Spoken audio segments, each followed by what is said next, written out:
the memo discussion for history paper 2 for the session of November. Right, so what we're going to do, we're just going to go through the paper and we're going to discuss the possible responses to the questions. Right, this is our national paper for November 2025. Right, understand the marks is always out of 150 and the paper is administered in 3 hours.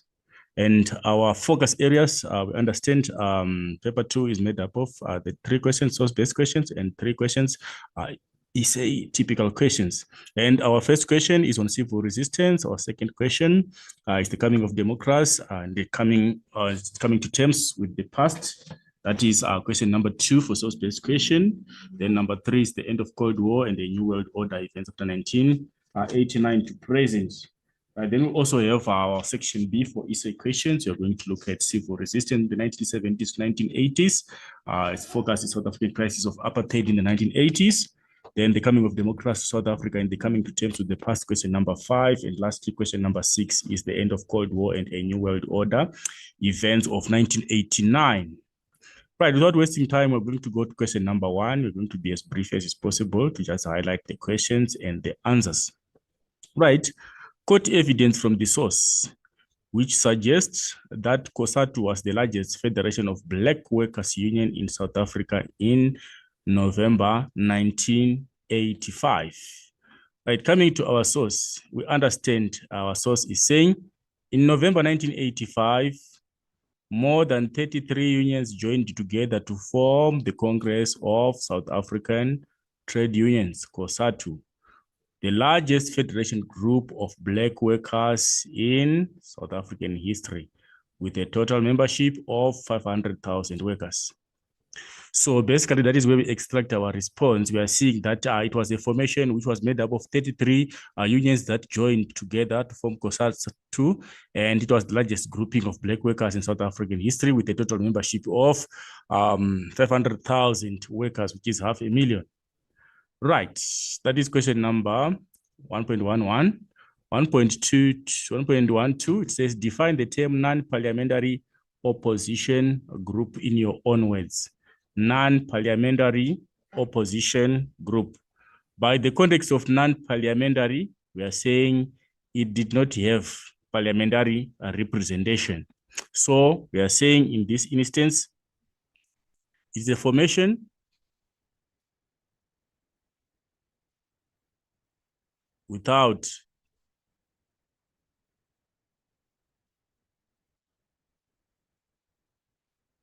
parliamentary representation.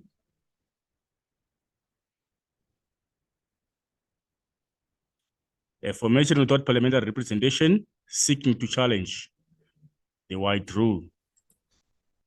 Without parliamentary representation, which is seeking to challenge the white rule. That's basically the idea of non-parliamentary opposition group. It means that the group will be opposing the rule of apartheid, but it doesn't have any representation in parliament. So that's the term non-parliamentary opposition group. I'd explain what can be inferred or implied by the statement. COSATU has allied itself to the aims, if not formally to the structures, of the banned and exiled African National Congress. Explain what can be inferred by COSATU had allied itself. What it means here, when we are saying COSATU had allied itself, we are saying, it's number 113, we can say COSATU had the same aims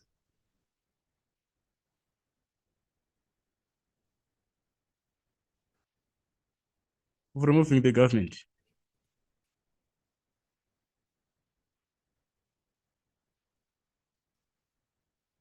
Similar as the ANC. So it has allied itself in the sense that it had the same aims. It was advocating for the same move to remove the apartheid government. Or can say The leadership board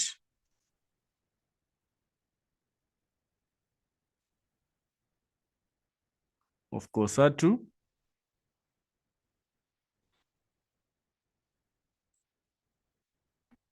resembled that of ANC.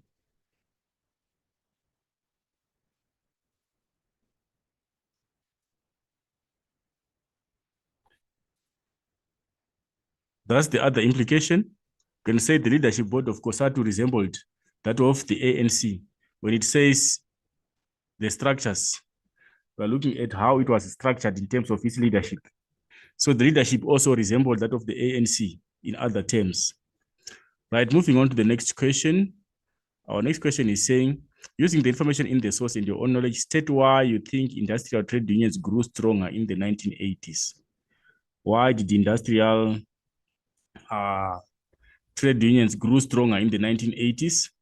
Right, we are looking at the period of the 1980s and try to analyze what happened in the 1980s. That is question number 1.1.4. Right, in the 1980s, the first thing is black trade unionism. Black trade unions were legalized in the sense that, remember, trade unionism on the side of the blacks was made illegal by the apartheid government. But however, because of the reform to apartheid, they did relax some of those conditions. It allowed black trade unions to operate. So for the same reason, that is why the trade unions got to become strong in the 1980s, because now they were legally allowed to operate. And also, you can look at the aspect of,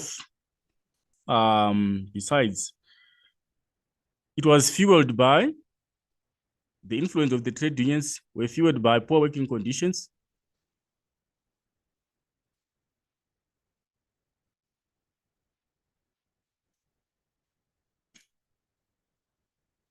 poor wages, and disrespect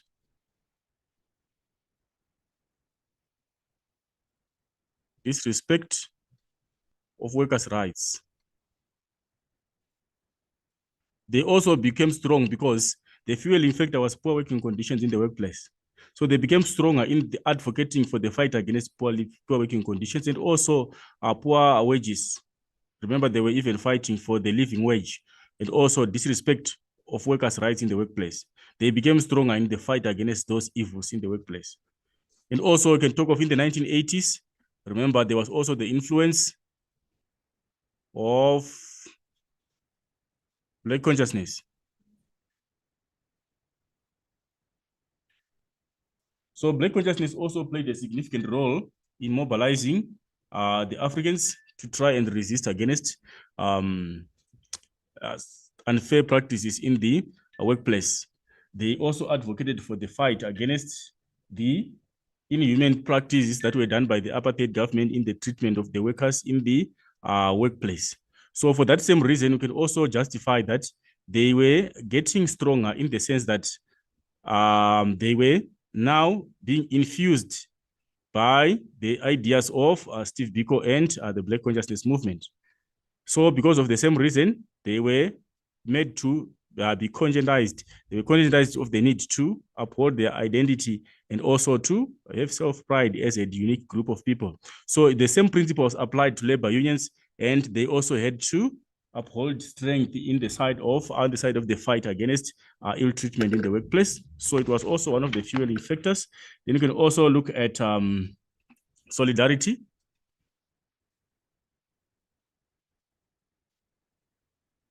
Black solidarity in the form of COSATU. Remember, they became stronger because at the end, they decided to form a coalition. All trade unions, instead of them fighting as divided units, they chose to unite and fight as one body. And for that reason, they became stronger because of the fact that they were now united as part of the COSATU moving as a movement, as a trade union controlling all the activities of other formations which came to be part of it. Right. So those are some of the reasons. I'll move on to question number source B. Source B says, comment on the significance of, comment on the significance of holding this COSATU rally on 1 May 1986. Comment on the significance of this COSATU rally on 1 May 1986. Right. This is question number 121. Significance of holding that rally. That's number 121. It was held on the 1st of May.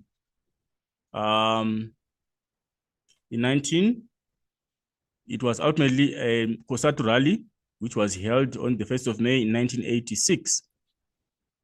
1 May 1986. But what was the significance of that particular rally?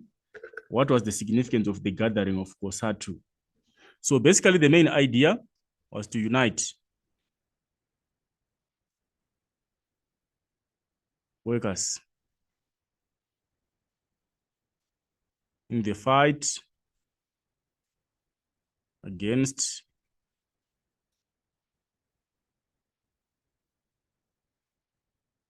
unjust labor practices. So it was ultimately to unite workers to fight against unjust labor practices in the workplace. COSATU ultimately united workers in that particular rally. And also we can highlight that the meeting was also significant. To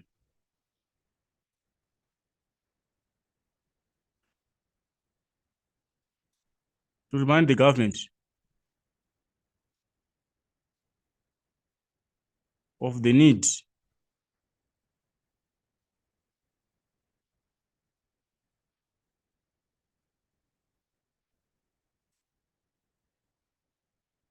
in this instance, we are saying the government and employers. It was also a call by COSATU to remind employers and the government of the need for them to respect workers' rights. And ultimately, we understand 1 May, it was a significant meeting that also led to the recognition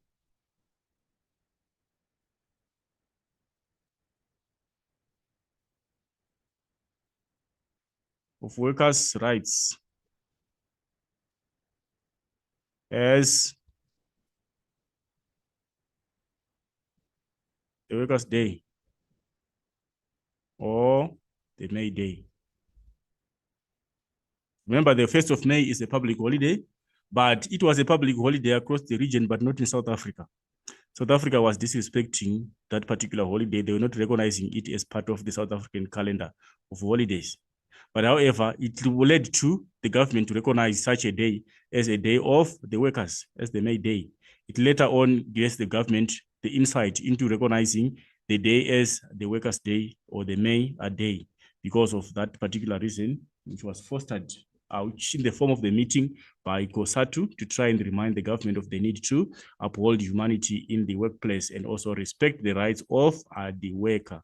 Right, we take it to the next question. Our next question is question number 122. What is inferred or what is implied by the words forward with the workers' struggle in the context of mass action against apartheid government in the 1980s? Forward with the workers' struggle.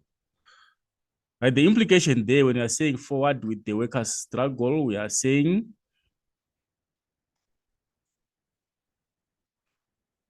forward with the workers' struggle. What is the implication there? It implies that workers were to keep fighting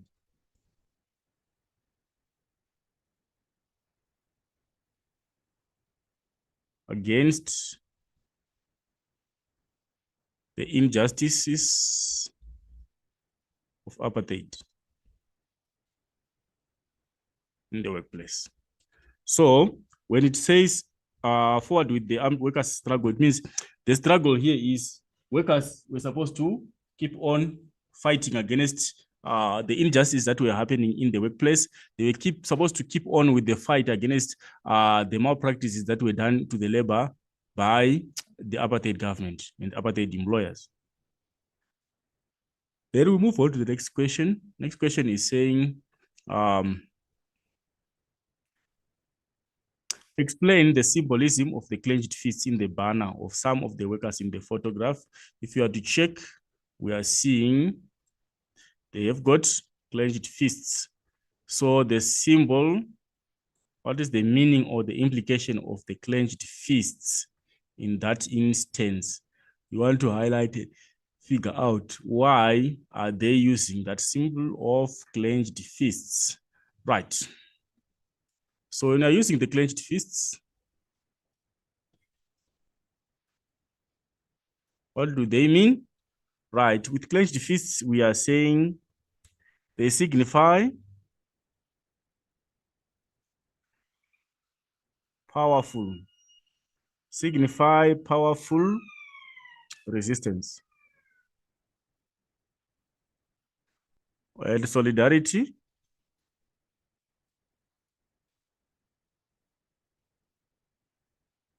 and strength. So the rationale of the clenched fist is to signify powerful resistance, which meant that the black workers were fighting against apartheid in a powerful way. They were having the power in their hands to fight against the oppression of apartheid. And also it meant that they were fighting for a common cause. They were united in the fight for a common cause, solidarity, and also strength. It implied that they had the power to foster and persist in the fight against oppression by apartheid authorities. Right, I'll move on to the next question. Next question saying, refer to source 1A and 1B. Explain how the information in source 1A supports the visual evidence in source 1B regarding COSATU's mass mobilization against the apartheid government. Right, that is a comparison question. By comparison, we are saying we must find similarities in the two sources. A factor which is highlighted in source 1A, which is also portrayed in the other source, which is source 1B. So we must identify similarities between those two sources and figure out how we can relate the two sources.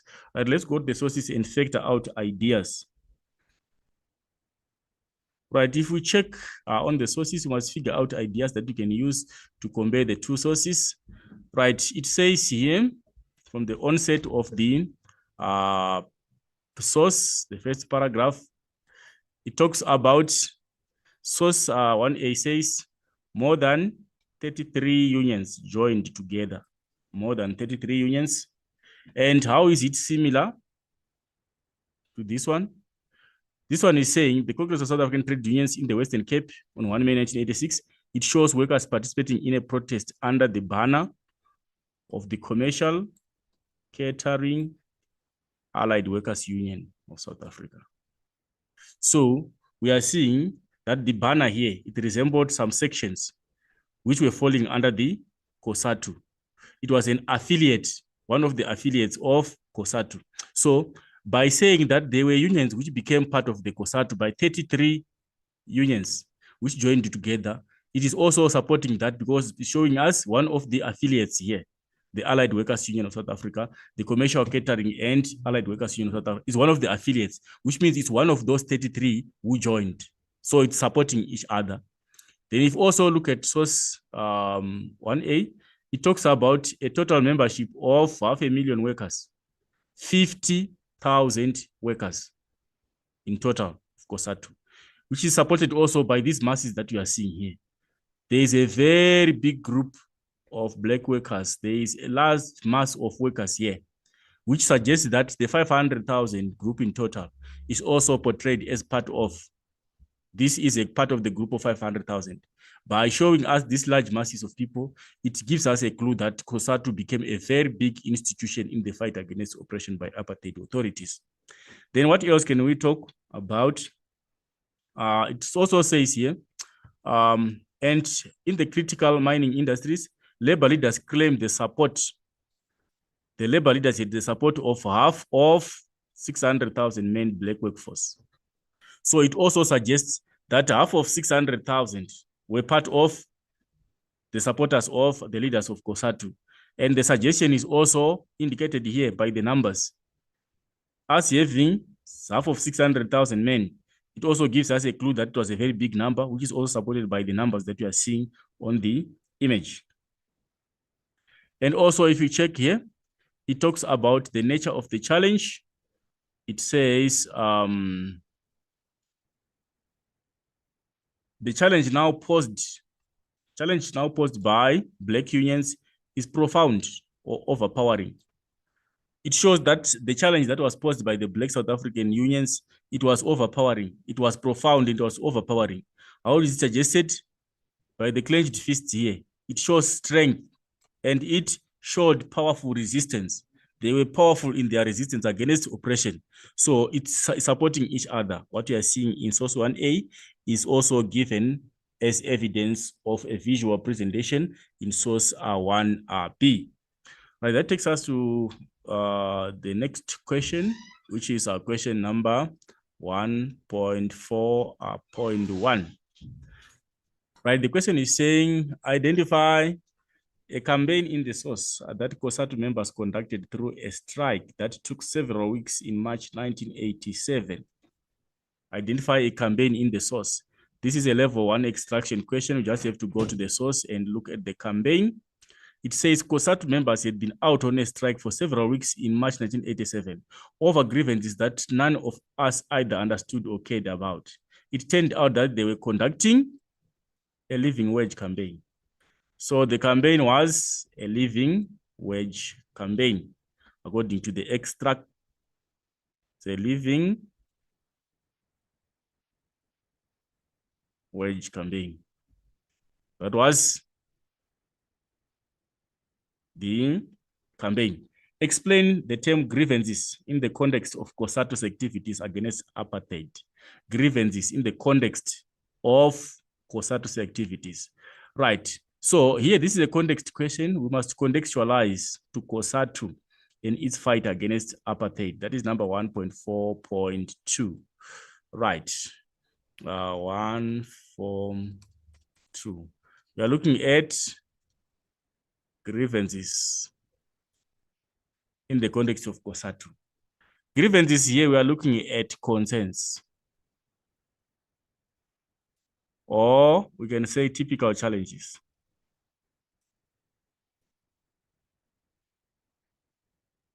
Or problems. So in the context of COSATU, the grievances were poor working conditions.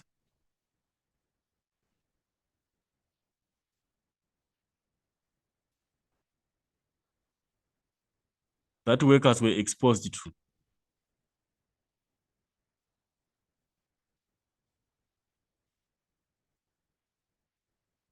By the apartheid government.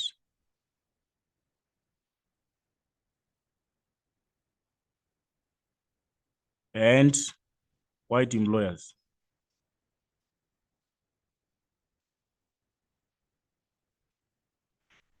It's typical of a grievance here, as in context. We are looking at poor working conditions. We are looking at one of the problems or challenges that the black workers faced in the workplace. So it was a grievance in the sense that it was a challenge that the workers faced in the workplace. They were exposed to poor working conditions. And also you can highlight other grievances like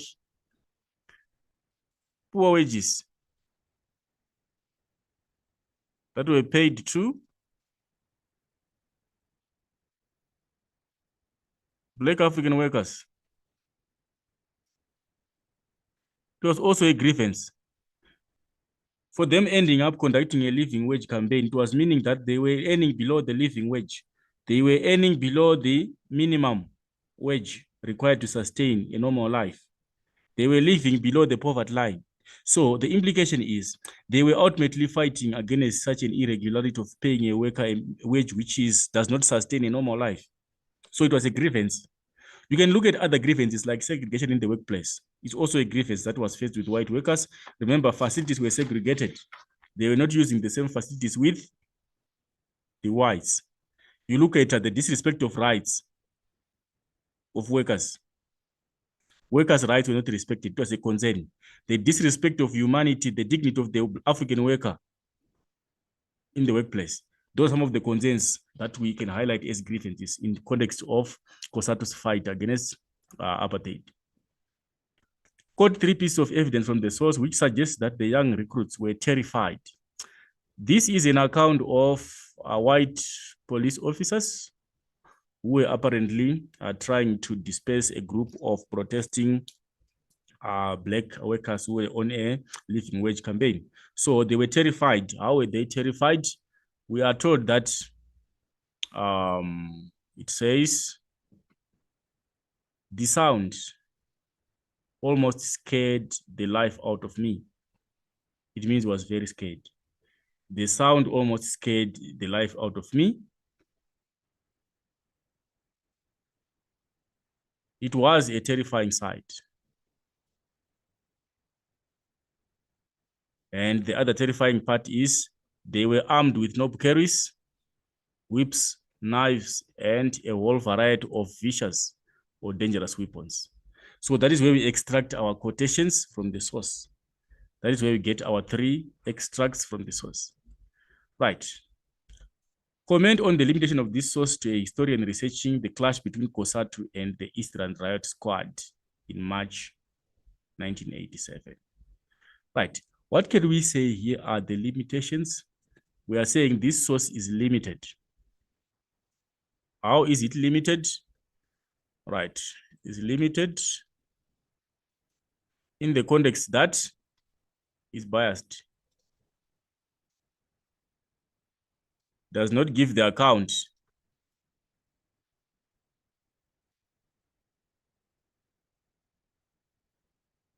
of COSATU.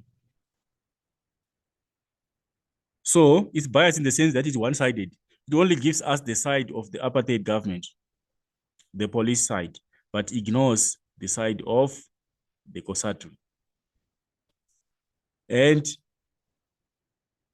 how is it also limited? Besides it giving us a one-sided view, besides it being limited in the sense that it was only giving us a view of the apartheid era, the apartheid side, we can also look at it in the perspective that it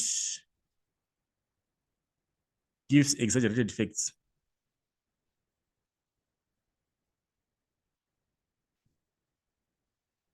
If you check there, they are saying they were armed with knob carries, whips, knives, and a whole variety of vicious, dangerous weapons. We understand that might be exaggerated. That police officers account, how they come to the extent of realizing all those weapons at once. That the protesters were having knob carries, they were having whips, they were having knives, they were having a whole variety of vicious, dangerous weapons. That is exaggerated facts. It's exaggeration. There is exaggeration there on the weapons carried by COSATU. It shows that it's an exaggeration there. It cannot be a reality. And also, if we check, it can also be limited in the sense, if we try to investigate, it's a propaganda source. There is some element of propaganda there. They wish to tarnish the image of COSATU by labeling COSATU as violent activists who go around carrying dangerous weapons. It was a propaganda. They wanted people to have a bad image of a COSATU.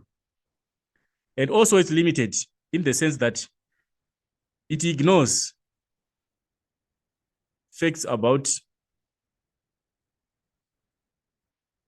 the living wage campaign.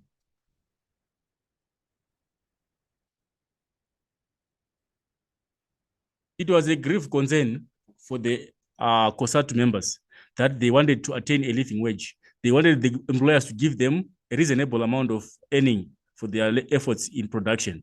But however, this source ignores that, because if you check where it starts, this account of this guy is just neglecting those facts. It says COSATU members had been on a strike for several weeks in March 1987 over grievances that none of us either understood or cared about. So, which means they were ignoring the effect, the effect to the effect. The effect was the living wage, which gave an effect of the workers going on a protest. But however, they were saying which either none of us understood or cared about. It turned out that they were conducting a living wage campaign heavily backed by the ANC. So they ignored facts there about the living wage campaign. If it was going to be balanced, they were supposed to highlight what the living campaign wage was about, what were the grievances. But it ignores those deliberate facts about the living wage campaign. Right. So basically, that is how you can give the limitations of that source in relation to question number 1.4.4. Right. We go to question number 1.5. According to the source, why was COSATU house raided by policemen on 23 April 1987? This is also an extraction question. We just have to go to the source and look at the reasons why the COSATU building was raided by the riot police. It says a shooting incident involving members of the riot unit had occurred here. On 23 April, after a shooting incident involving members of the riot police, COSATU house was raided. So it was after the shooting incident. The incident is the one that facilitated the raid. Using the information, question number 1.5.2, using the information in the source and your own knowledge, explain why the demolition of COSATU house by the security branch was described as unprecedented or unparalleled. Why was it described, the destruction, as unprecedented or unparalleled, meaning it was unmatched?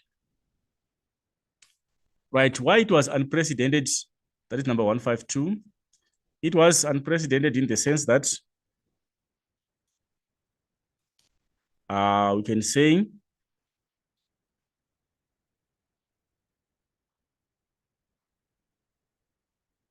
it was after a strong force. For the police to come to the attention of drawing for the fact or to the position of with demolishing the building, it was after a strong force. So it was unparalleled in the sense that they had to use very strong force to get and destroy the building. And also, if we check, we can so argue that COSATU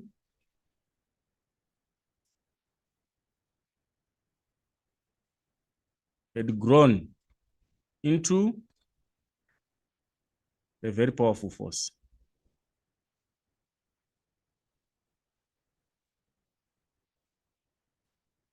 So the destruction of the building was unparalleled, was unmatched, because it was not easy for the police to destroy a building which was owned by and controlled by such a huge force, such a strong force, given the membership of COSATU and also given how it was mobilizing the workers.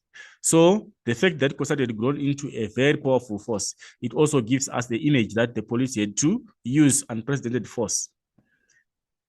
And also, if we check, police destroyed everything.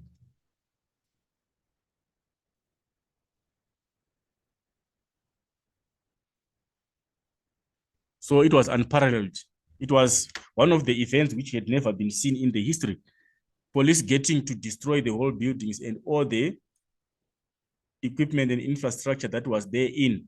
They got to destroy everything. They got to gut the building on fire and let it burn to ashes.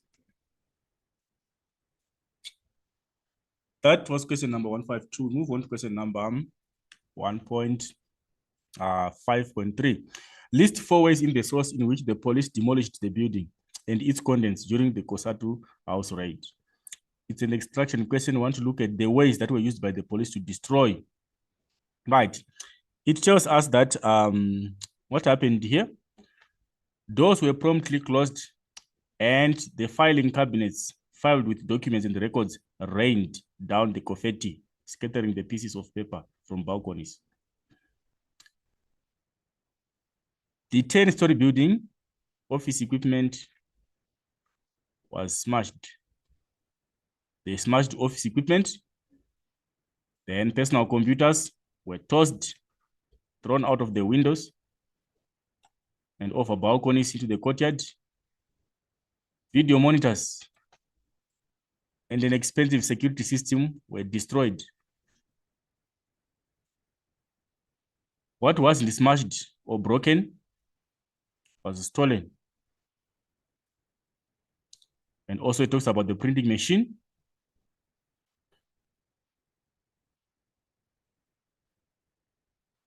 It smashed the plates and the control panel of the printing machine. So basically, those are the ways that were used to destroy the building and also the contents of the building. And also the building itself, it was set on fire. It says completely destroyed. The cars in the basement were also destroyed. Cars in the basement were destroyed and damaged. The members started a fire on the 8th floor. So they destroyed the building using fire, and the equipment, therefore, the cars, they were destroyed in the basement, and the printing machines were also destroyed. The security system and the video monitors, they were also smashed. We look at the office equipment being smashed, personal computers being thrown out of the window. That is basically the idea of the destruction that was done by the security police to the COSATU building. Right. Why do you think that the security branch members misled the firefighters where the fire actually started?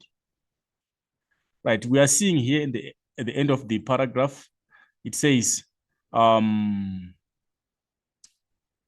security branch members started a fire on the 8th floor, and when the Johannesburg Fire Department arrived, the firefighters ended up running from floor to floor.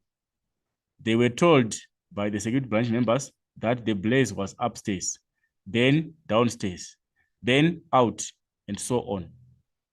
Why did they give such information which was wrong?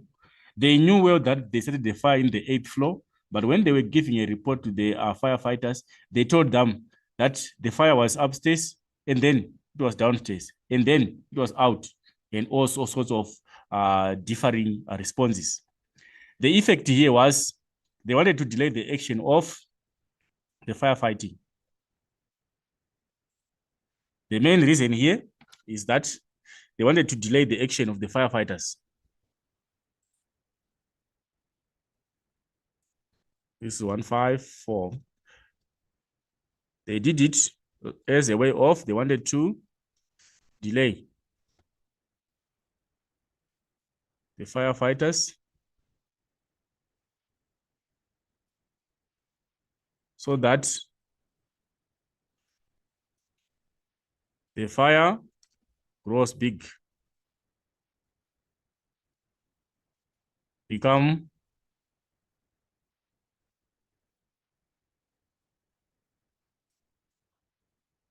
uncontrollable, and guards down the whole building.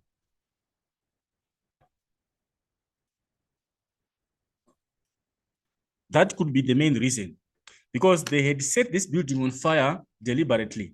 They wanted to destroy COSATU activities. So there was no way they would tell the firefighters the exact position where the fire was, so that the fire would become bigger, would catch on more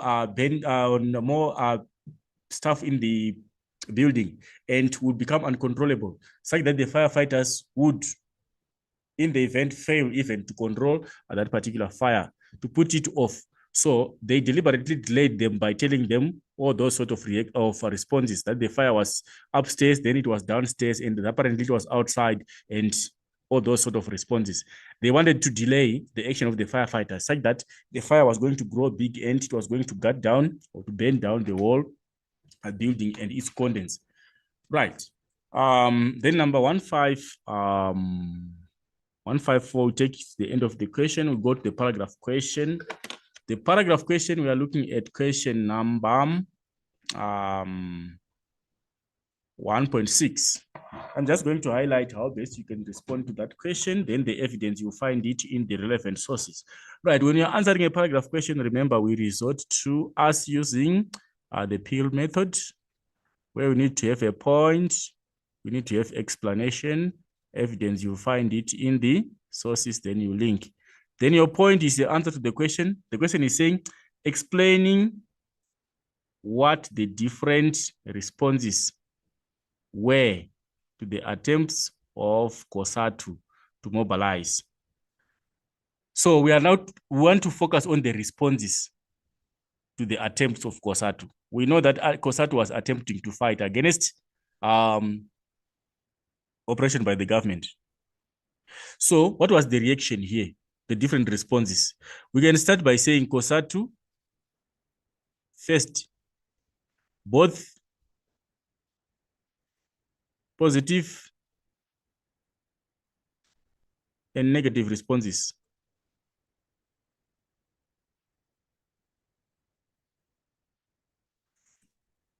in its fight, in its attempt to mobilize South African workers. The responses were both negative and positive. Different groups of people responded in a negative way, and some other groups responded in a positive way. Then we go on to explain who was positive. We can explain on the fact that trade unions got to form a strong force, an alliance, to fight against the apartheid government, which is a positive. Then if you look also, the apartheid government, how did it respond? Tried at all costs to hinder or to disturb the mobilization by COSATU.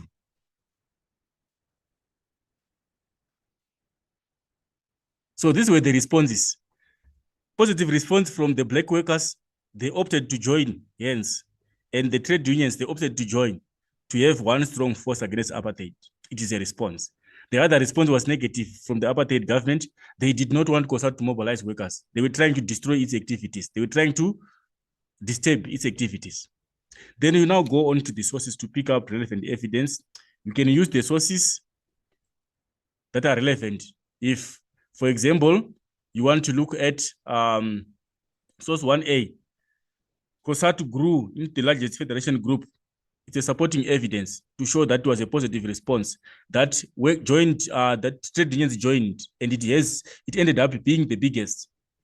It's one form of evidence. The black unions they have a propounding or an overpowering implication. Almost half of the 600,000 men of black workforce, they were claimed to be part of the supporters of the Black Labor Union, COSATU. So those are supporting pieces of evidence that you can use. From source B, you can also extract the fact that COSATU managed to hold a very successful meeting on the 1st of May, 1986, which showed that it was a positive move in the movement of mobilization of people against apartheid.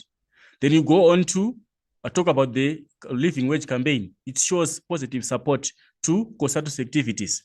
If people were going on a campaign against the government paying very little and advocating for the government to pay a living wage, it shows that it was a positive move, a supporting move to the Soweto, to the COSATU's deliberate actions of trying to mobilize the black workers to fight for their rights. Then you can also look at COSATU negative responses, how it got negative responses. Look at how the police responded. The police were also tasked to deal with those people who were engaged in the campaigns. Like here, it talks about there were people who were involved in the campaign having to engage in a clash with the police. And the crowd began to disperse or to go away. It was a negative implication. They were chased away by the police. And also, if we come to source 1D, you can see that they were shooting incidences which were disturbing factors. The raiding of the COSATU building, the destruction of COSATU's property in terms of computers, in terms of equipment, office equipment, in terms of the monitors, the security systems, the computers, they were all destroyed. It's negative response. So basically, that's the idea.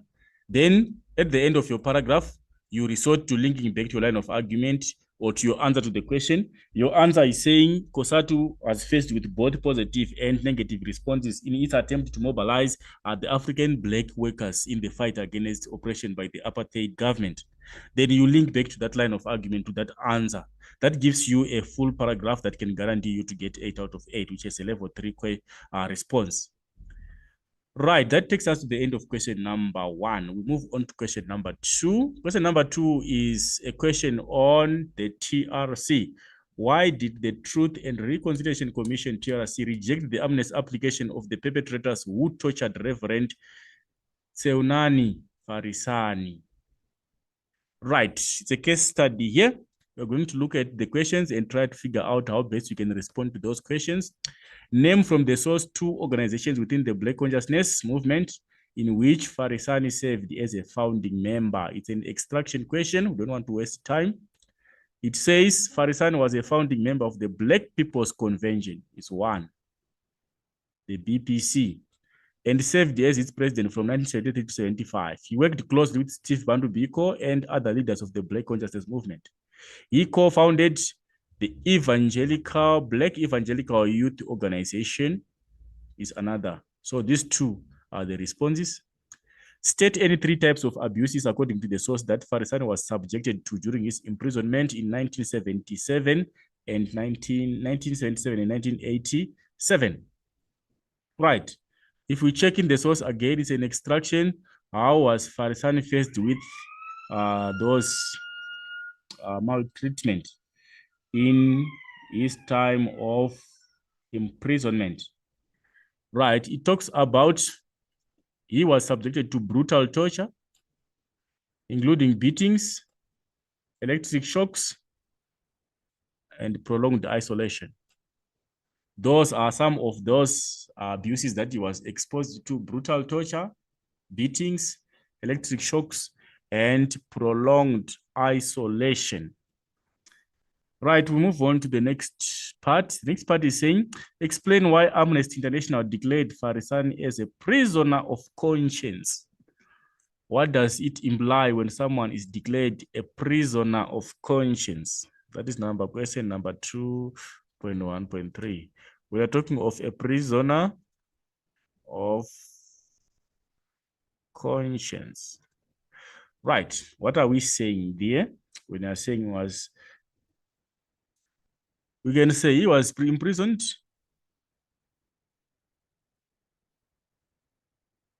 for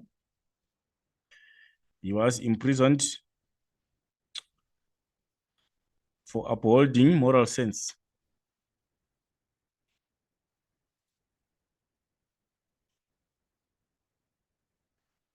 Or in other terms, we can say for upholding an ethical sense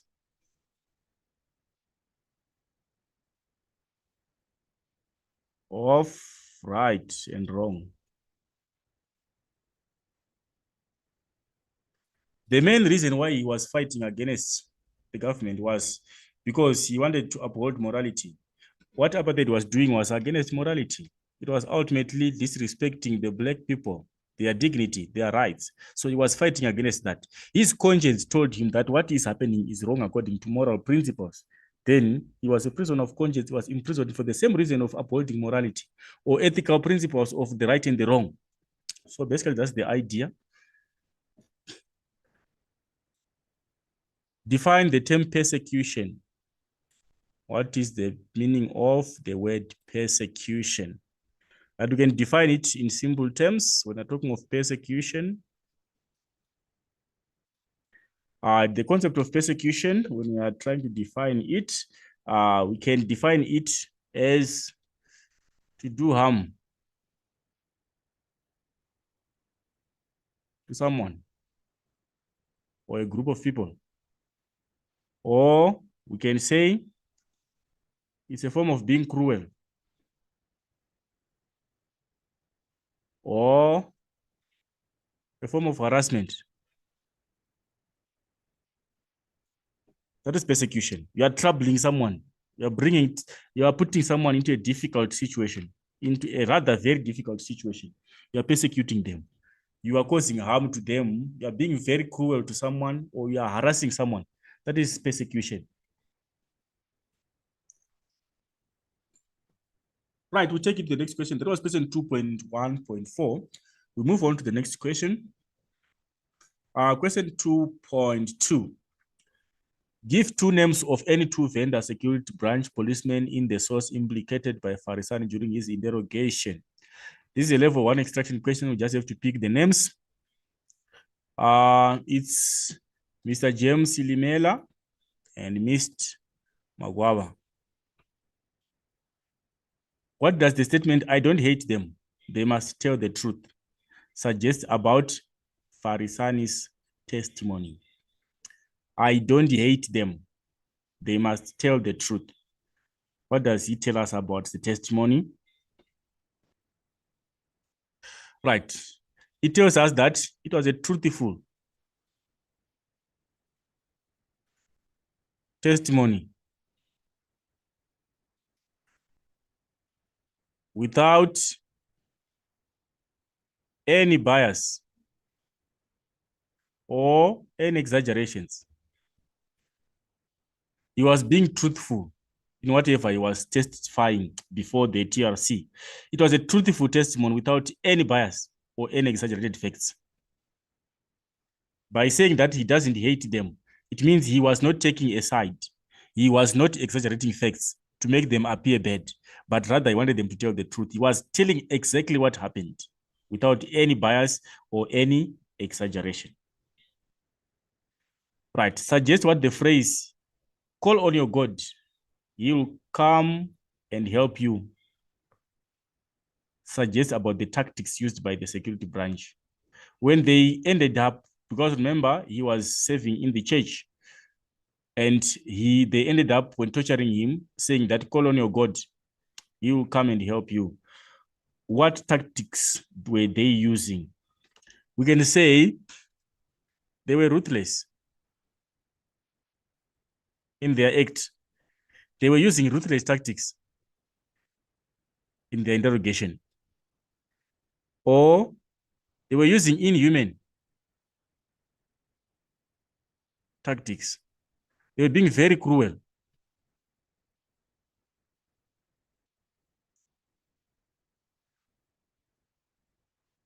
They didn't fear God. If they go to the extent of telling him to call God and assist him, they didn't fear God using their tactics. They were just doing anyhow, behaving anyhow. And also we can regard this as a blasphemy. They were being blasphemous. So their tactics were severe, were extreme, were inhuman, were unjustified in their effort to try and find information from the victims. Using the information in the source and your own knowledge, what can you conclude from the words? Unless they come out and confess, sooner or later they will come back, with reference to the perpetrators. It means if they didn't disclose, fully disclose this, if they didn't fully disclose, they were still going to be implicated in other cases.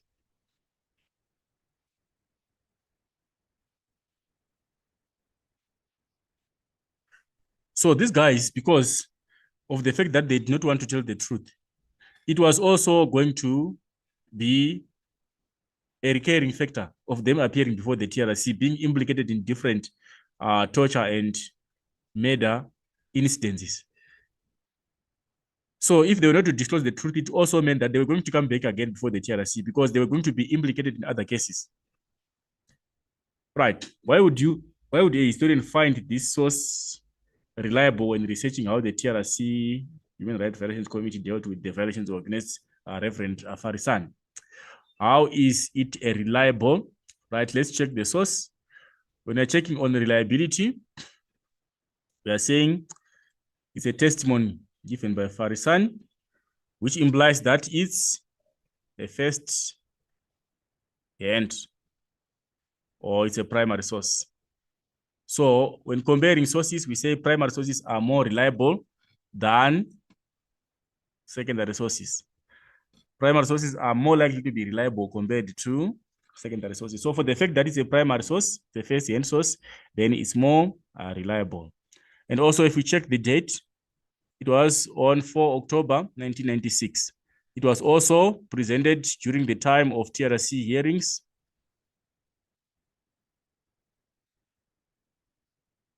It was during the time of TRC hearings, which coincide with the time of the TRC hearings. So it's more reliable for that fact. And also this source, if we check what he's saying here, is describing the brutality of the police. They poured water, like it says, I couldn't feel the electricity in the substance. They tried those electrical devices on my ears. They poured water, some water just falling on the floor. My whole body was just feeling pain. It is explaining the brutal measures that were taken by the police. It also corroborates with source 2A, which talks about torture, beatings, electric shocks. So the two sources, they are corroborating. So we can say it's reliable in the sense that it gives us information which is supportive to source 2A. It gives us almost the same information as source 2A. So we can safely rely because it corroborates with source 2A. Right, moving on to the next question. Quote one piece of evidence from the source, which suggests that the TRC Amnesty Committee was satisfied that the amnesty application by the three policemen complied with the requirements of the TRC Act. We just need to extract from the source 3.2c. It says, the TRC Amnesty Committee is satisfied that the applications comply with the formal requirements of the Promotion of National Unity and Reconciliation Act, which is the TRC Act. So that is where we get our evidence. That is where we get our evidence there from that very first part of our source. It gives us the clue by saying Amnesty Committee is satisfied with the applications that comply with the formal requirements of the Promotion of National Unity and Reconciliation Act, which is the TRC, which is the act. Right.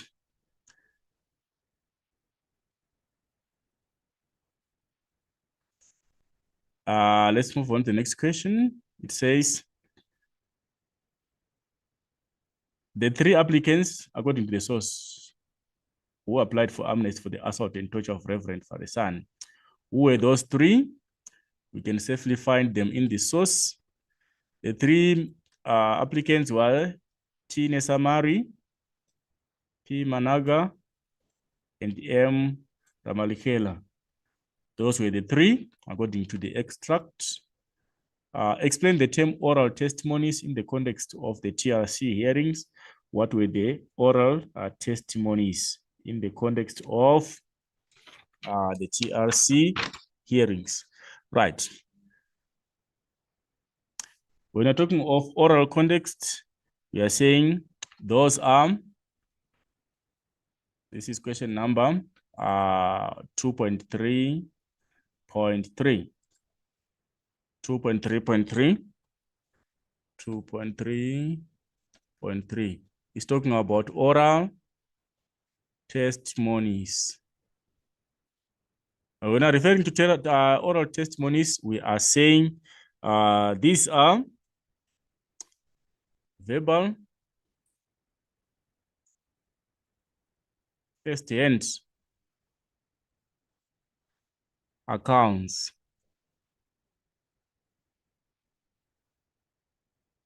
from, can be victims.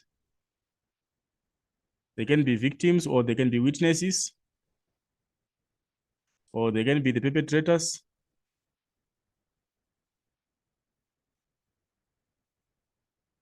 which are presented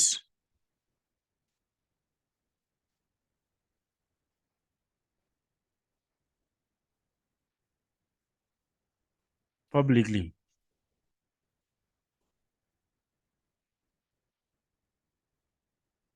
The TRC. So basically the idea of oral testimonies, we are saying those were verbal accounts or first-hand accounts by people who were victims or also people witnessing, and also those who were perpetrators of some injustices during apartheid that were presented before the TRC.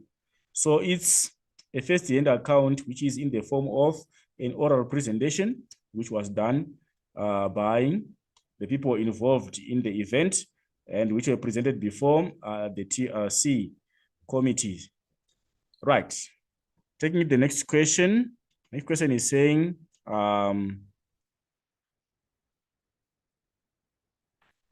question number 2.3.4. What conclusion can be drawn from the statement? The TRC's Amnesty Committee is not satisfied that the above three applicants have made a full disclosure as required by the Act. What conclusion can be made if the TRC Committee is saying it's not satisfied that the above three applicants have made a full disclosure, had made a full disclosure. Right. So the implication here is that the perpetrators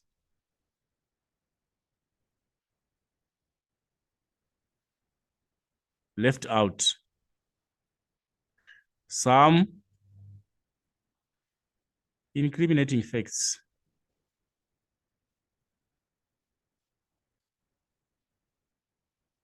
in their presentations.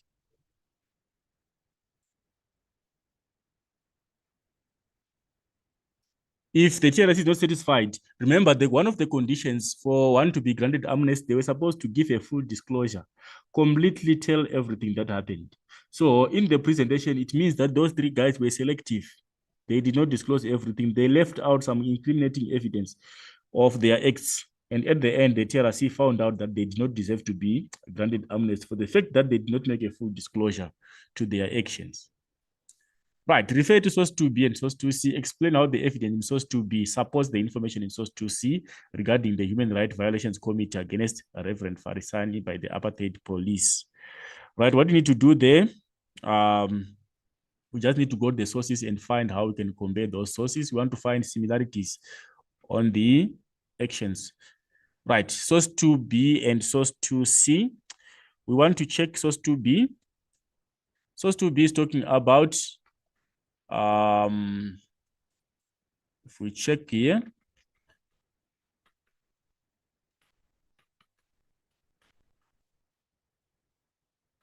right, let's look at source 2B. It says they put a bag on me, they poured some glue-like things, you know, they were just sticky.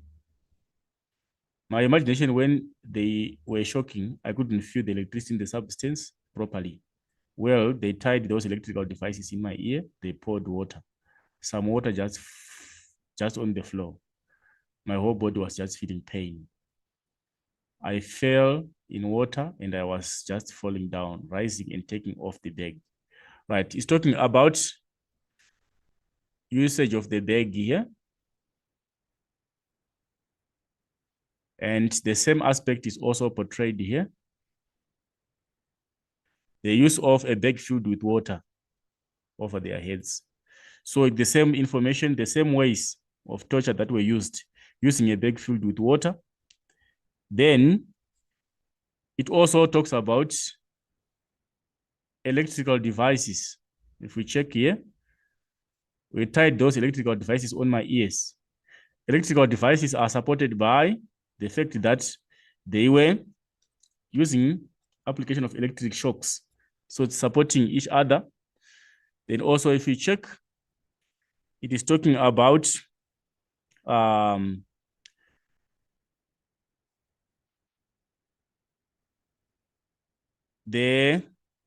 was made to do press ups to stand on my head. And how can I stand on my top? Do press ups, stand on your head. How is it supported here? It's supported by the fact that instructions to do strenuous or tiring exercises. So you see how those sources are supporting each other. That is basically how we can figure out the support from the two sources in regard to human rights violations. Right.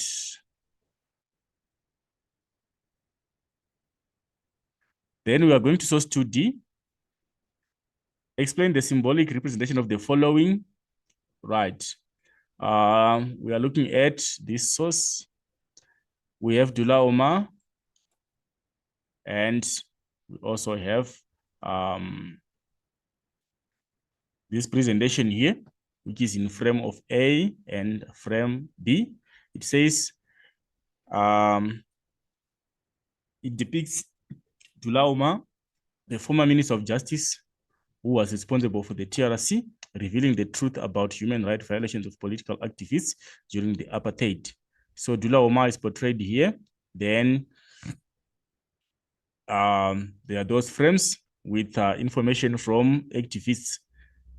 Right, let's try to answer the questions. Our first question is saying, explain the symbolic or representation of the following. Dullah Omar, what is he representing? We are saying Dullah Omar is representing the TRC or is representing justice.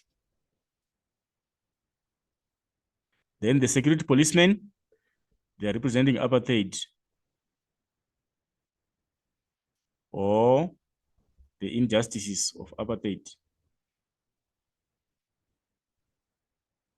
Comment on why the information in frame A differs from frame B regarding evidence presented to the TRC.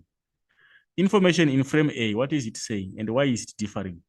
It says, the prisoner slipped on the soap, hit his head, and later died. That is frame A. Frame B is saying he hit him on his head, put a bag of over, shouldn't breathe attached to the battery. It is describing cruel methods of interrogation. So why are those two different? He screamed, he should not stop shaking, still wouldn't talk with an iron bar. It shows the cruelty. So the question is saying, comment on why the information differs. So in A is a perspective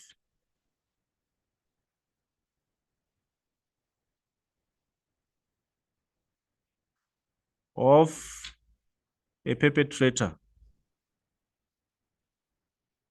The perspective here is of a perpetrator who is ultimately denying responsibility.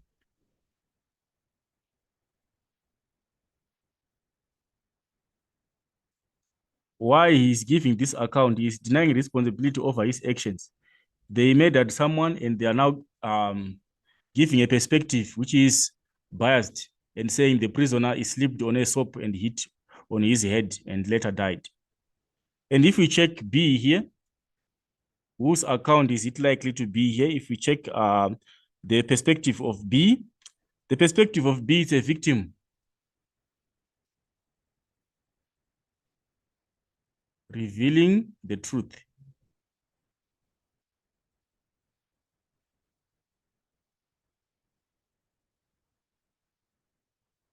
About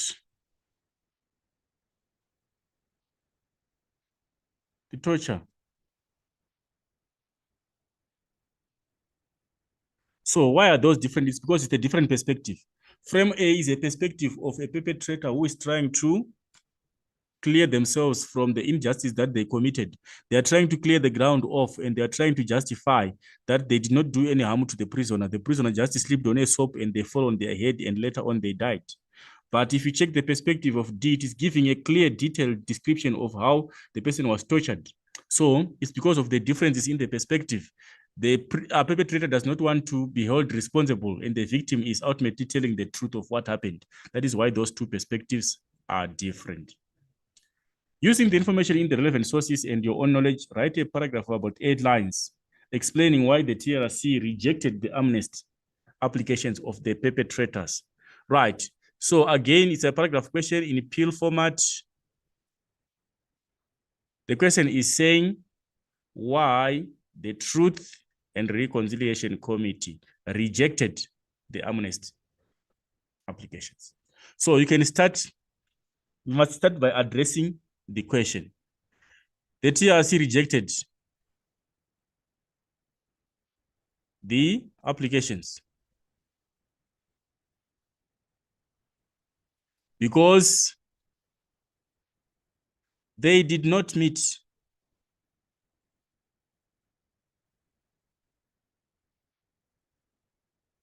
the criteria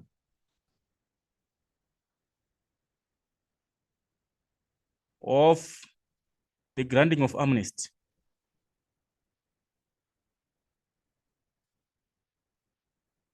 According to the TRC Act.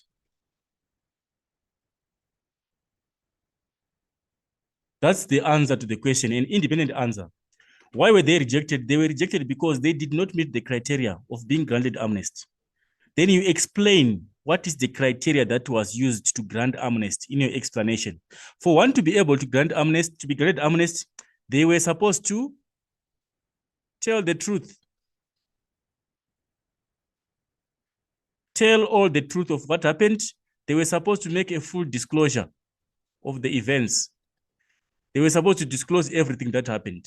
And they were supposed to prove that the motive was political.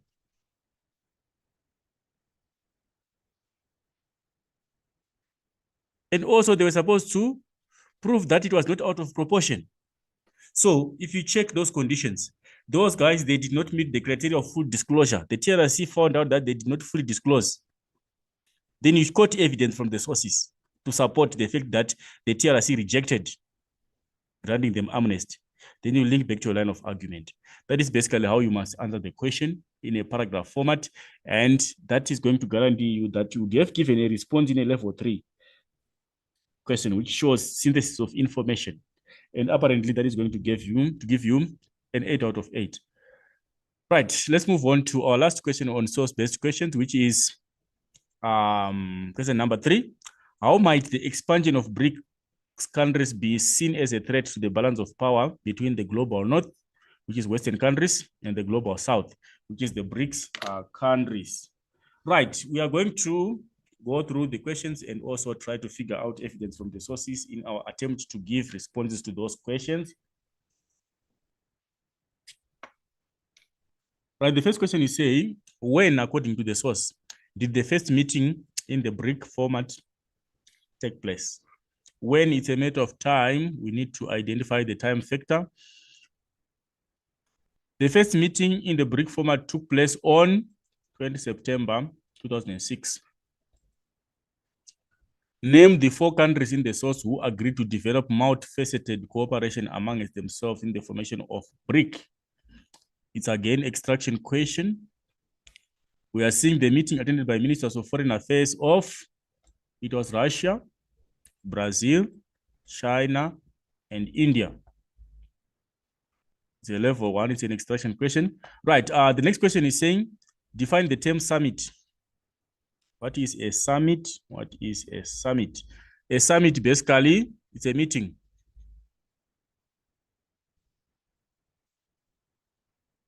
It's a high-profile meeting of heads of states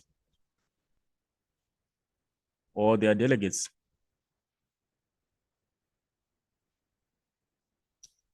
So where heads of state meet or their delegates, that is a summit. Using information in the source and your own knowledge, explain the significance of 6 new countries joining BRICS on 1 January 2024. What is the significance of new countries joining BRICS on that? Basically, it's significant because it strengthens the relations. It is a fueling factor in the strengthening of relations across the board. So relations between those countries are strengthened by those countries who are joining the formation. And also, it is important because it is significant because it stimulates economic growth of those countries. And any other reason that you might think of. Name any 2 strategic initiatives launched by BRICS in the source that aimed at challenging the established international order. 2 strategic initiatives. Name any 2 strategic initiatives. We are supposed to use the source using source B. BRICS is launching 3 strategic initiatives to challenge the establishment of international order. One is an artificial intelligence AI governance framework. Number 2, an independent economic system. And number 3, regional security coalitions or alliances. Those are the responses. Explain the concept de-dollarization in the context of the BRICS challenge to Western countries. What is de-dollarization in the context of BRICS challenge to? Right, when I'm talking of de-dollarization, this is question number 3.1 is 3.2.2. It's talking about de-dollarization. We are referring to the US dollar in this instance. So in simple terms, we are saying is the measure in the context. The measure by Brics to remove or to replace the US dollar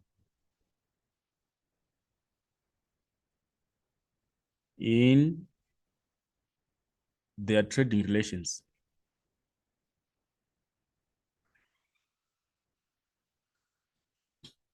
So in the context of BRIC plus countries, we are saying they want to replace the US dollar. That is de-dollarization. They want to remove it and replace it with one of their member currencies or with a common currency among themselves. So it's a strategy or a measure to try and remove the usage of the dollar and replace it by the BRICS countries. Next question is saying, identify one reason in the source why BRICS countries attempted to influence the agricultural sector. It's extraction. Why are they trying to influence the agricultural sector? Another critical market BRICS is attempting to influence is the agricultural sector, whose first objective is to create an independent grain system. So they wanted to create an independent grain trading system that was introduced by Russia.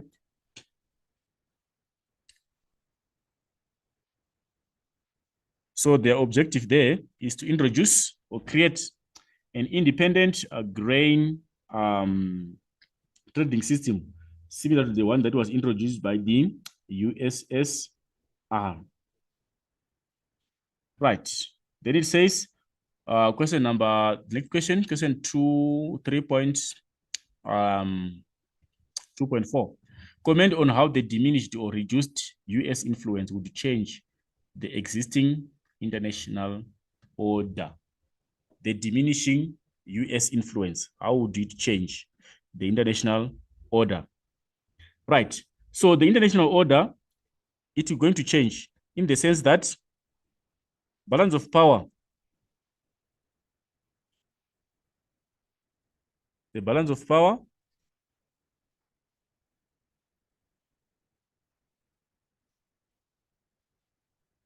will shift and favor the South divide.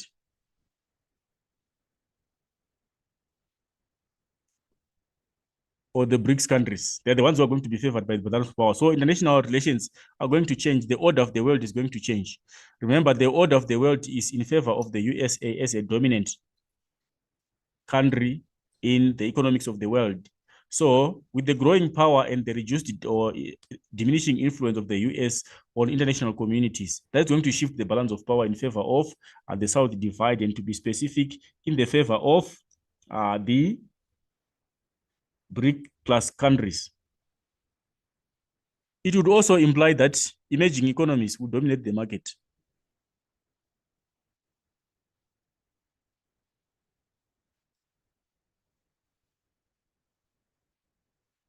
For example, China, as a newly industrialized economy, we are seeing that it's very progressing in terms of its level of GDP contribution to the world economy.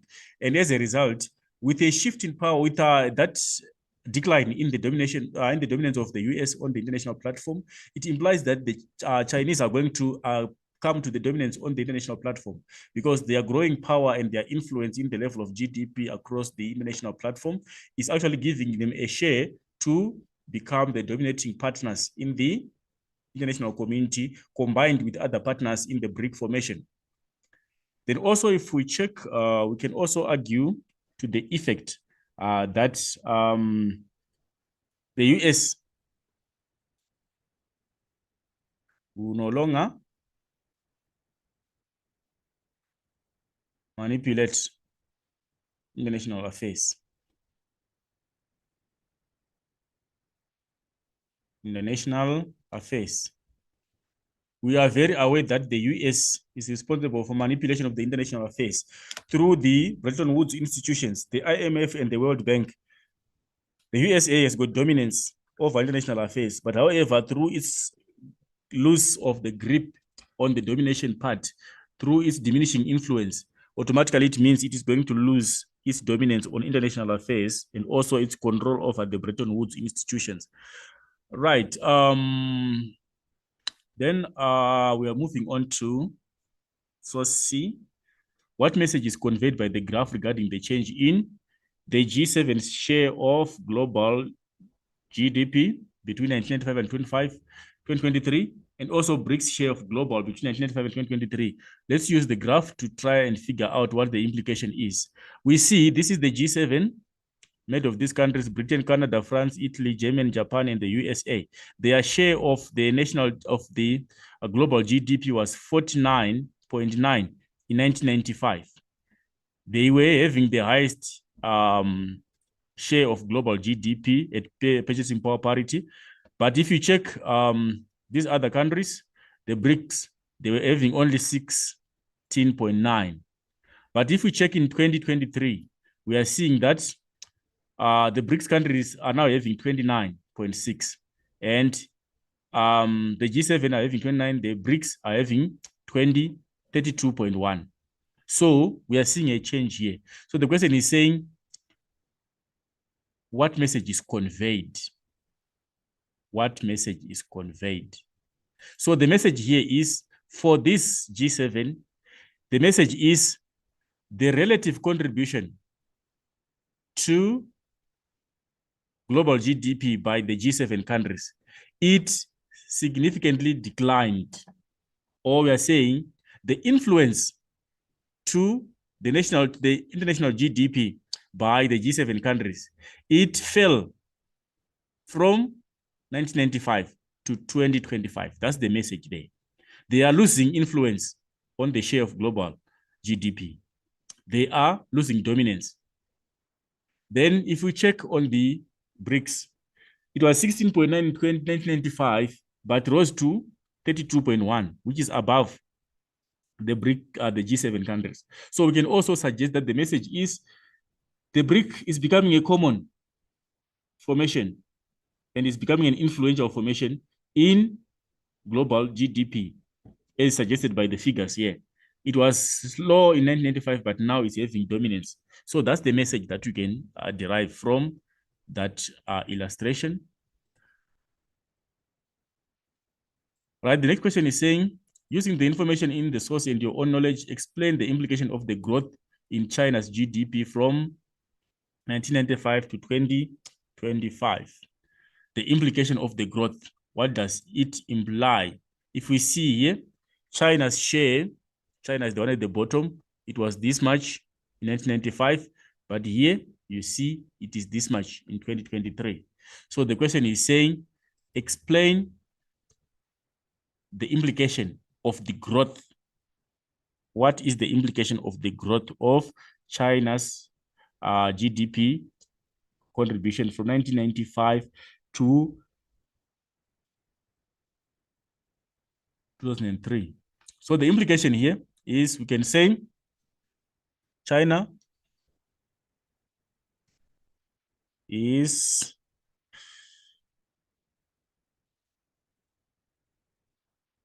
growing into a major world power. It shows that China is growing into a major world power, or because of rapid industrialization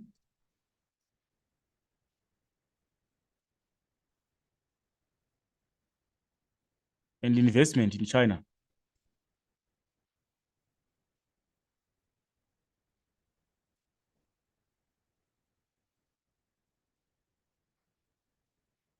Have improved general lives of people in China.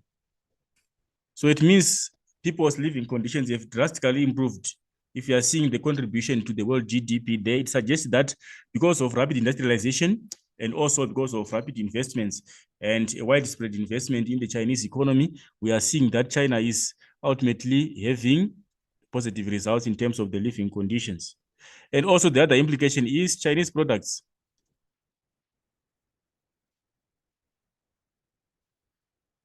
are competing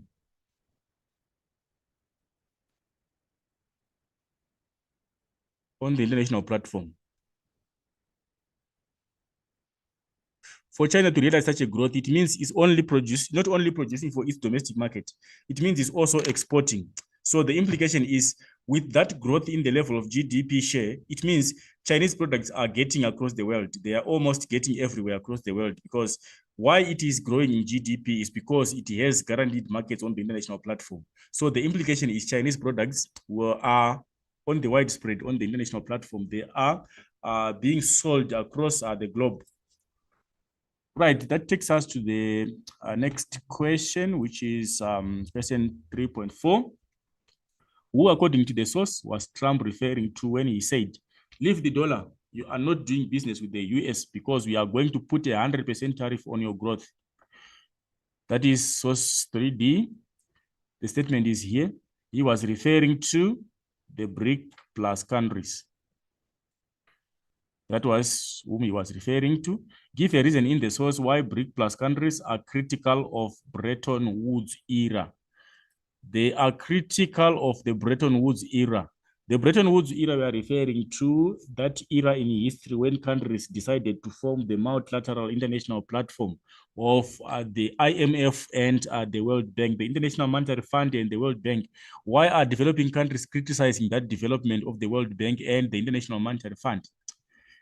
They see as benefiting the West, especially the United States, over the emerging global South. We are saying those multilateral international institutions, they are in favor of the developed world.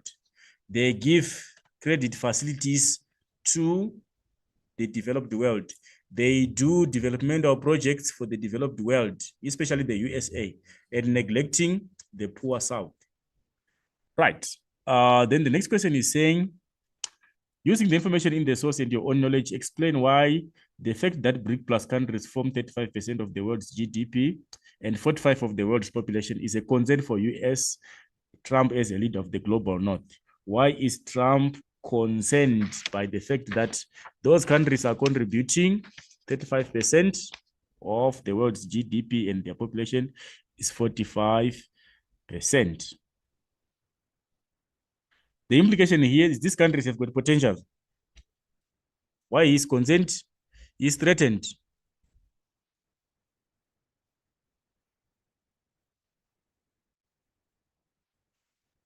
By their potential to outscore the North. So we can say it's threatened by the fact that these countries still have potential. If we see their contribution is now at 35%, their population is 45%, which means they still have potential and capacity to further up their world's GDP contribution, and hence is threatened by them, which implies that they might take over control of the share of the GDP across the world and dominate the international platform. And any other relevant response that you might come out with. Comment on the usefulness of this source to a researcher studying how Trump felt by the expansion of BRICS. Comment on the usefulness. We want to identify usefulness of this particular source. But we can say the source is useful in the sense that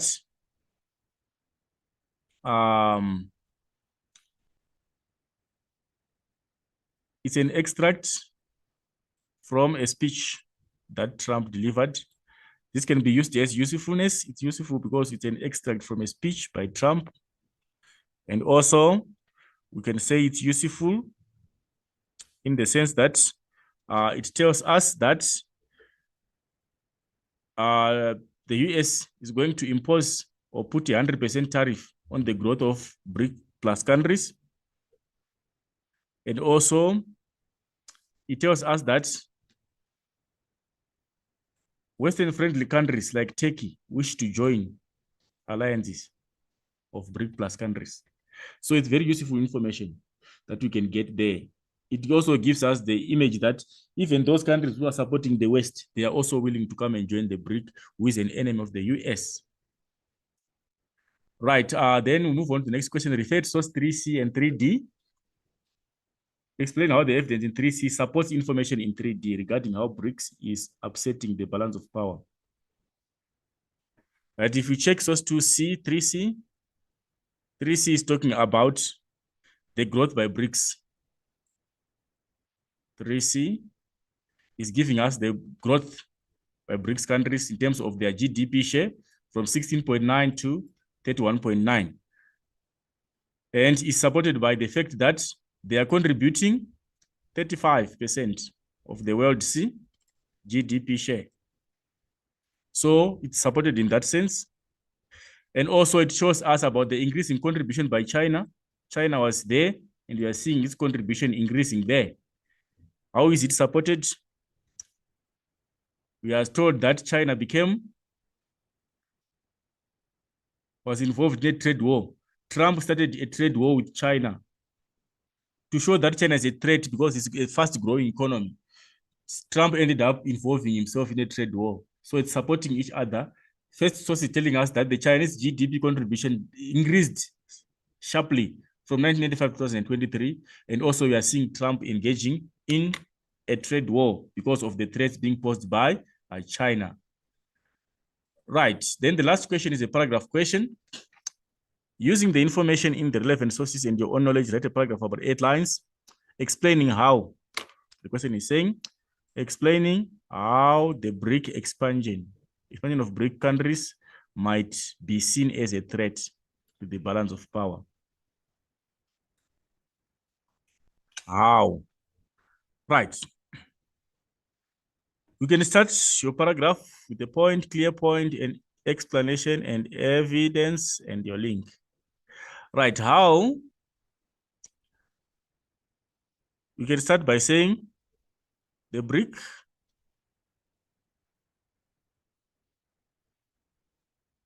countries are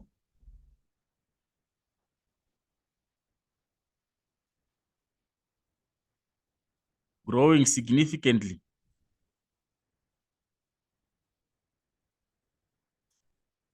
in their level of contribution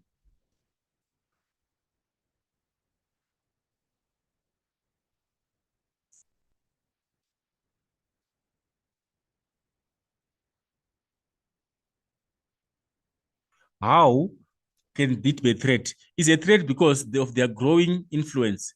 The BRIC countries are growing significantly in their level of GDP contribution to global GDP. And this is going to threaten the world balance of power. How is it going to threaten? We are seeing that there is now an issue of expansion in the south, which is going to threaten the north. The more the south grows, it implies that the balance of power is going to shift to the direction of the south, because now they are the ones who are able to manipulate international economic activities. Then you quote evidence from relevant sources to support the effect, and then you link back to the line of argument. And that takes us to the end of our source-based section. We have to move on to section B, which is our essay section. And in this section, we do not want to exhaust much of your concentration and much of your energy. We want just to focus on how you structure your essay and the brief ideas that you can use in your essay. The first question is saying, the philosophy of Biko and the Black Consciousness Movement revived the resistance to apartheid in South Africa from the 1960s to the 1970s. Do you agree with the statement? Use relevant evidence to support your line of argument. So the statement is saying the philosophy of Biko and the Black Consciousness Movement revived the resistance to apartheid in South Africa from the 1960s. Right. So that's the focus. That's the statement, the guiding statement, the guiding historical statement to our question, which we must base our argument on. So we are looking at the revival of resistance to apartheid in South Africa. We are saying we give it credit to Biko and the Black Consciousness Movement. Can we agree to the effect that it is Black consciousness and Steve Biko's ideas that revived the resistance to apartheid? Right, so I will structure the essay in such a way The most definite, because we know that black consciousness played a significant role in the revival of protests against apartheid. So this is question 4. Your introduction, how must you structure it? Structure your introduction in a way that you have 1, your answer to the question. Then you have 2, reasons. Then you have number 3, an elaboration. That is what you want. For every essay, you must have those 3 in the introduction. So I'm going to use number 4 as an example. Your answer, the question is saying, do you agree? So you can start by in agreement, or it is agreeable, or you can say 1 can agree. Right. Avoid using the first person, I agree. It is in agreement, or it is agreeable, or 1 can agree. Agree what? That the ideas of Biko revived the challenge. You don't necessarily need to copy the statement. You have to rephrase the statement. But the main idea is there must be an answer. So your answer is there. You are agreeing to the effect that it is black consciousness and Steve Biko's ideas that were very influential in the revival of the challenge to apartheid. Why are we saying so? We need to justify by giving general reasons in our introduction. We must highlight general reasons as to why we are agreeing to the effect that it is black consciousness that was influential in the challenge against apartheid. Right. The BC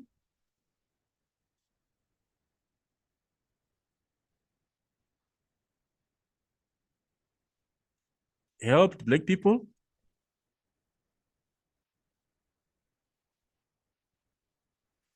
to be self-reliant.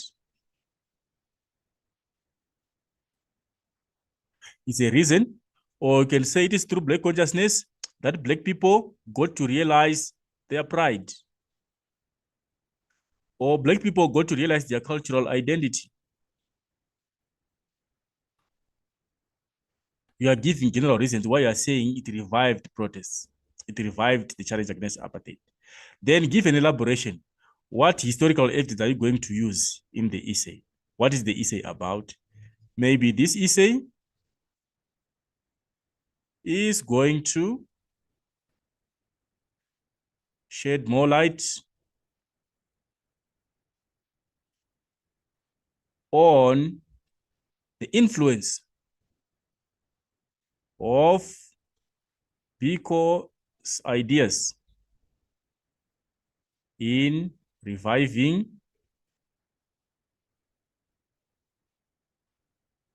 resistance against apartheid.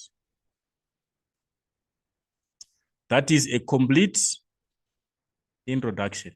With those 3 given, your introduction is contextualized and is complete. Then you go to ideas. Remember also there's background information, but I don't advise you to waste time on the background information because remember, there are no marks for the background information. You can just include the background information as just in passing, but don't waste time on the background information because there are no marks for that.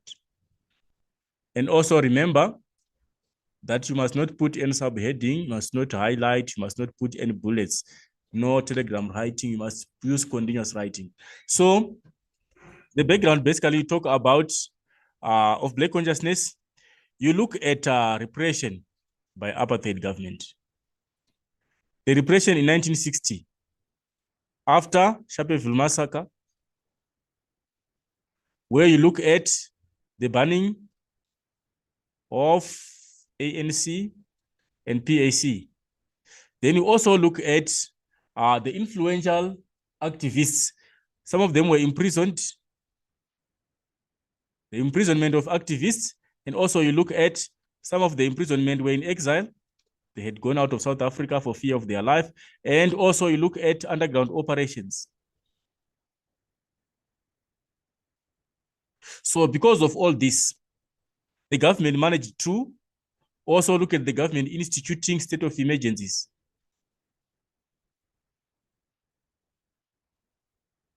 All these measures here, they were very strictly repressive on the Black community, such that there was very minimal resistance against apartheid, which was brought by the turning points in South African history of the Sharpeville massacre.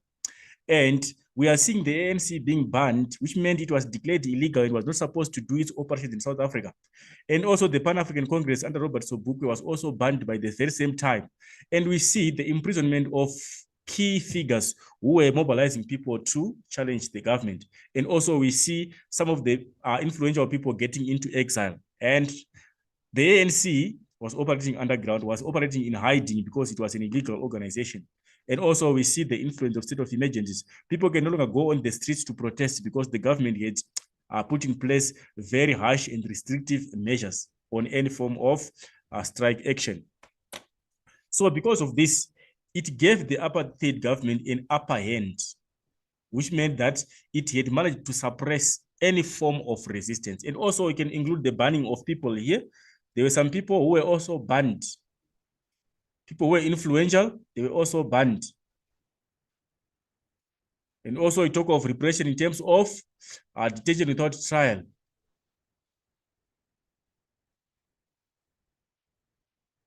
Because of all these strict measures, there was very limited resistance to apartheid. But however, we are saying Black consciousness revived. After all this, there was minimal resistance. The government had managed to suppress any form of resistance against its operations. So Black consciousness came in now to revive the protests. So when you're explaining about Black consciousness, I'm not going to dwell much on the points, but I'm just going to highlight. You can talk of aspects like Steve Biko University, breaking away from the NUSAS to form SASO. You explain how it influenced the Black university students and how it conscientized them of the need to realize their self-worth. Then you also look at the Black consciousness on trade unionism. It's another effect. How did Black consciousness influence workers to challenge against apartheid? You look at aspects like the Black Allied Workers Union. How was it influential in the fight against oppression of workers in the workplace? And also, you look at the influence of the South African student movement for schools. How it was mobilizing learners in schools because they were infused with the ideas of Black consciousness from the teachers coming from universities. And also you look at aspects like the 1976 rejection of Africans by learners as a tool to show that there was a revival of protests, of challenge against apartheid. You look at the Soweto uprising and the events thereafter. You look at aspects like the Black People's Convention, how Black people got to unite and fight against oppression in a united force. Then also look at other movements, other formations, like you look at said Black People's Convention. You look at trade unionism. We've talked about that, where we looked at the Black Allied Workers Union. You look at the role of the media. You can give examples of journals published by Steve Biko, like the Black Review. How it revived the spirit of challenge against apartheid. You look at Black consciousness as a philosophy itself, as a way of life of the Black people, where it was encompassing aspects of cultural identity, where it was upholding the principle of self-assertiveness, where it encouraged Black people to do away with the shackles of colonization, where it encouraged Black people to act with pride. All these aspects, you can explain them and show how Black consciousness revived the fight against apartheid. Then You can also explain and talk about aspects of the Viva Frelimo Moralis. After the independence of Mozambique in 1976, it revived the spirit of South Africans. They became optimistic that if independence is prevailing in the region, then why won't South Africa also gain its own independence? So it revived the spirit of challenge against apartheid because of the independence that was prevailing in the region. Angola was also independent by that time. So we see those ideas and how they helped to revive protests. Look at aspects of self-reliance.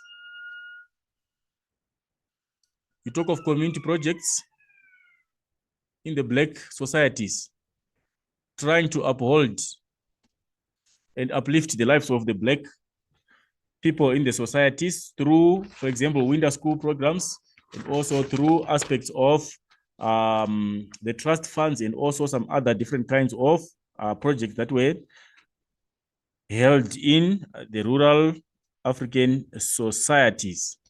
Right. So if you look at those aspects, that can guarantee you that you can have a very good essay, but always remember that you must present your ideas in a way which is in the format of appeal.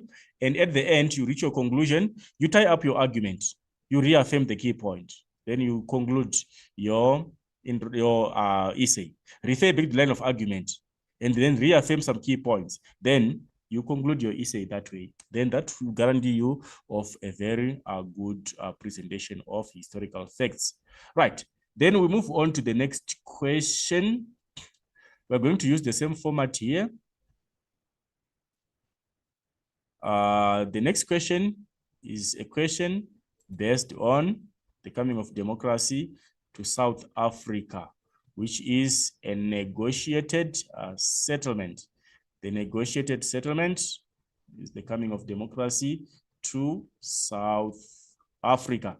So we are going to analyze the question and try to figure out how best we can respond to the essay question. And most importantly, we must figure out how best we can structure our introduction so that it's contextualized.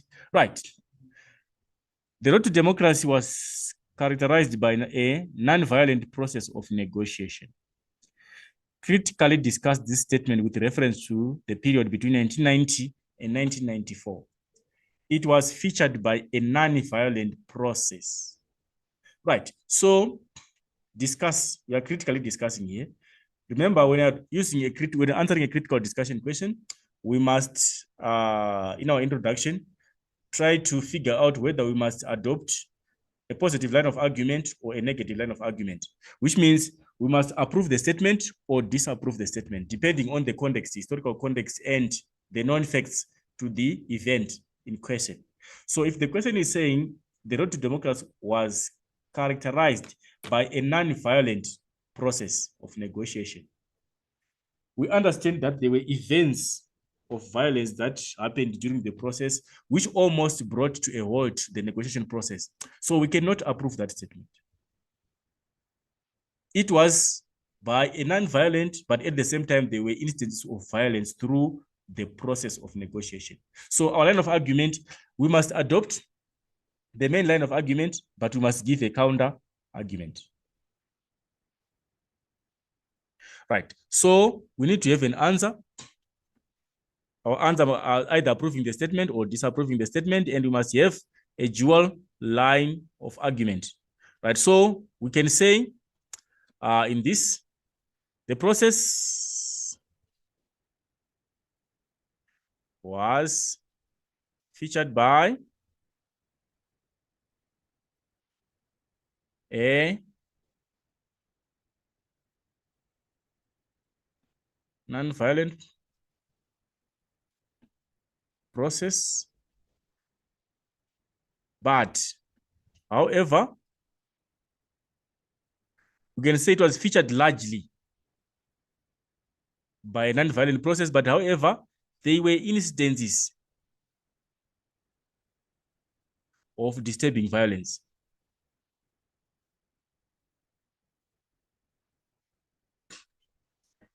You see, we are critiquing we are adopting a dual line of argument. There's a main line of argument.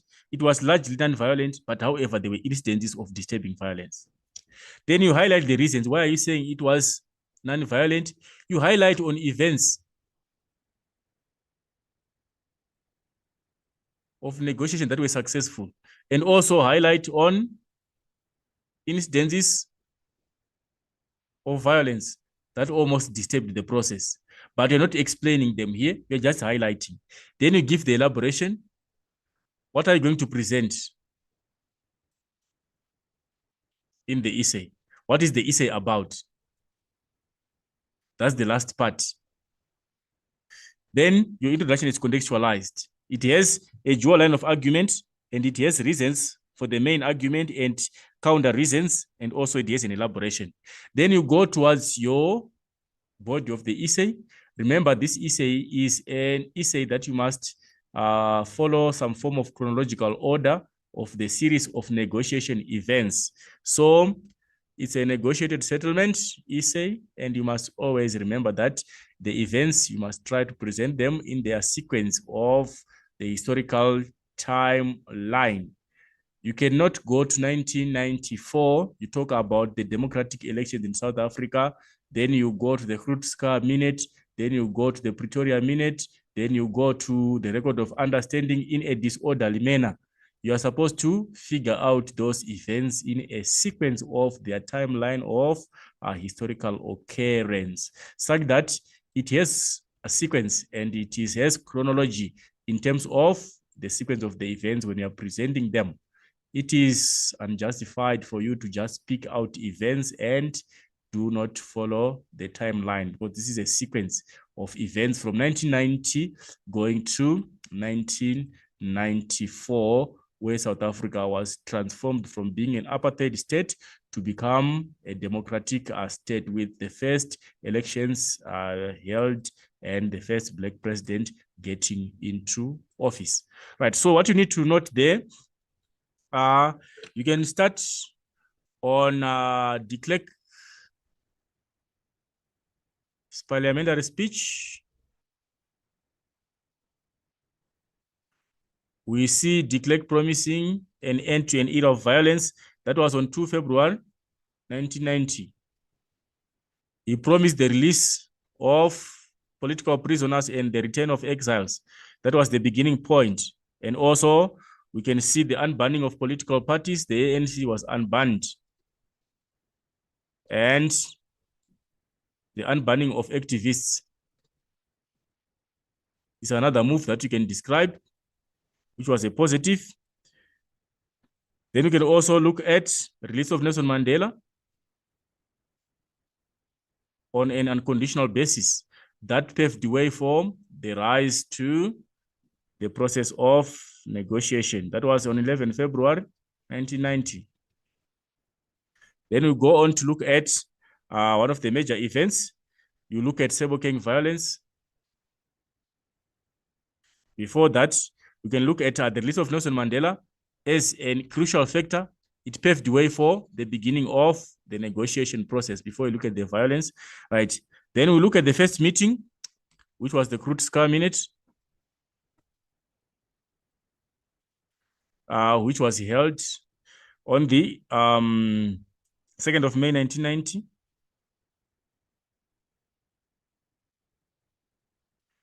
And after that meeting, we can also look at other events that followed, like the event that almost derailed the negotiation process, violence in Sebokeng. Remember, we said there was also disturbing violence. So when you are linking your violent event, you link it to the fact that there was violence, which was almost disturbing the negotiation process.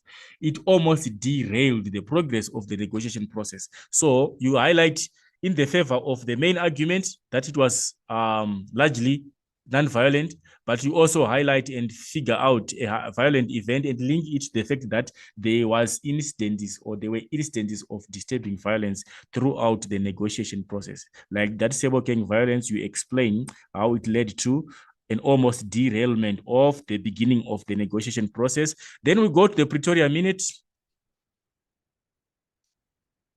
The Pretoria Minute, it was held on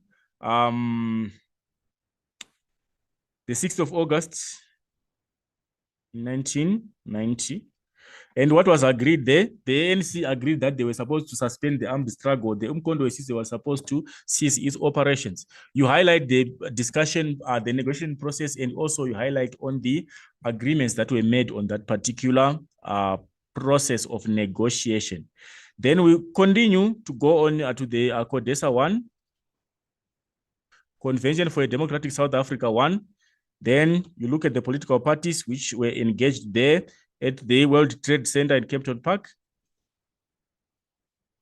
where 19 parties participated, and also look at other political parties that refused to participate. The AZAPO, the Communist Party, and the PAC, they refused to participate, mainly under the influence of the fact that they did not want to engage in formal talks. And it almost derailed again. It was a disturbing process that AZAPO and also the Communist Party and also the Pan-African Congress refused to participate or to take part in the CODESA 1. Then you go on to look at the Ingata also refused the IFP under King Buthelezi.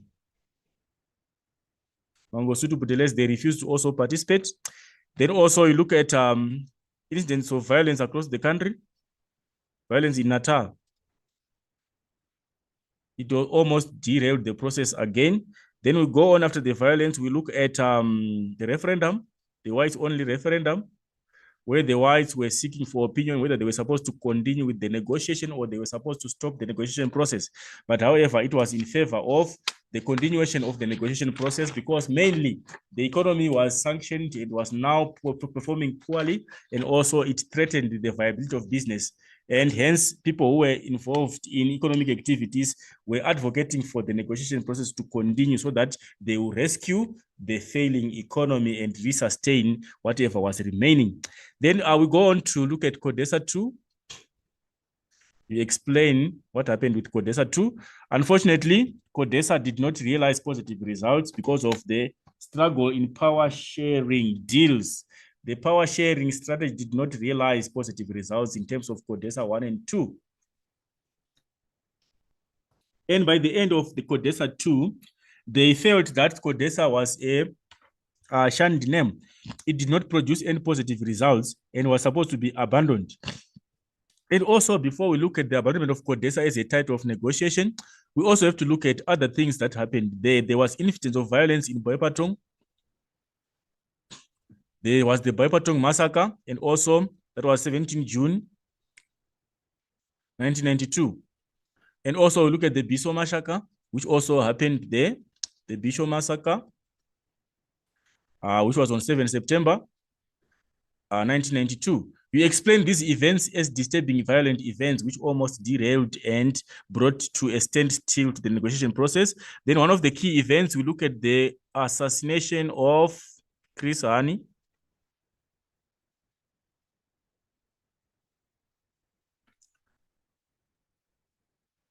Chris Hani assassination, and how did it impact? It led to widespread protests. It was a disturbing event. People protested against the assassination, and apparently it led to tensions. Then also we look at the record of understanding.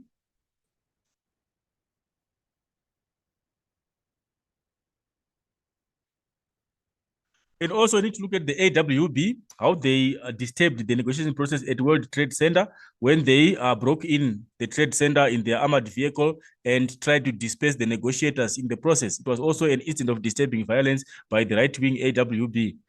Right, and also we look at the record of understanding, which resumed negotiation after a deadlock. It was a commitment by Cyril Ramaphosa, who is now the current president, and by the end was a secretary, and Rolf Meyer, who was the Minister of Constitutional Development. We give credit to those two guys who resumed the negotiation process and signed the record of understanding. Then we go on to look at other incidents of disturbing violence. We look at the St. James. St. James church bombing. It was an instance of disturbing violence. Then also we look at other instances of disturbing violence, both Botswana, and also we look at the final agreement when we come to the end, that elections were supposed to be reached on the 27th of April. And then we see the ANC winning. And then first Black president.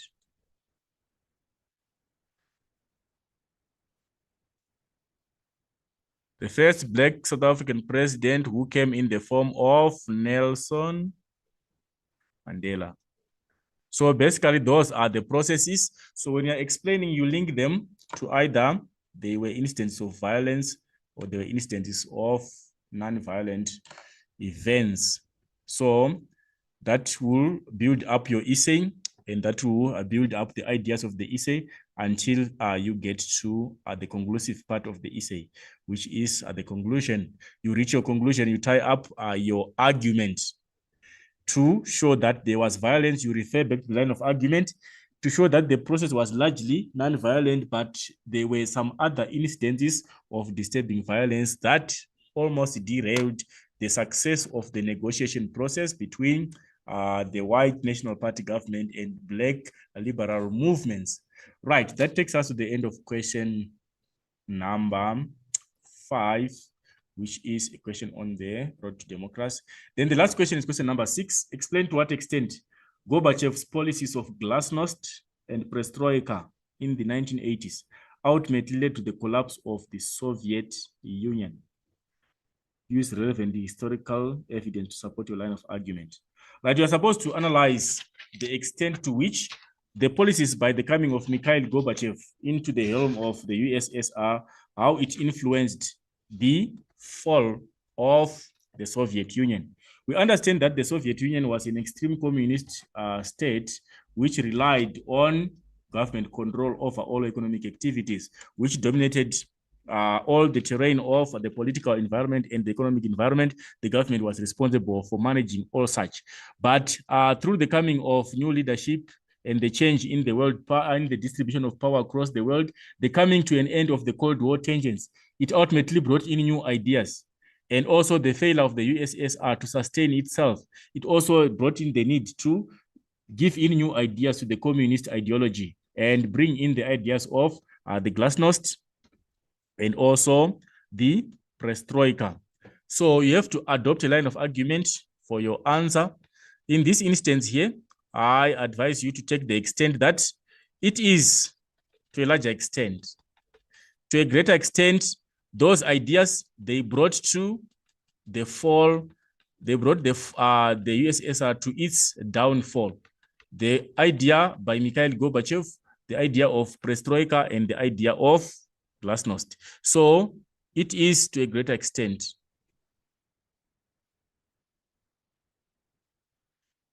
Perestroika and glasnost brought the downfall of the USSR to a greater extent. Why are we saying so? What was the idea? When you look at the idea of perestroika, it meant openness.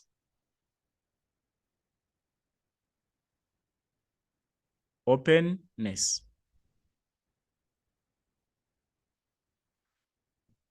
And when you talk of glasnost,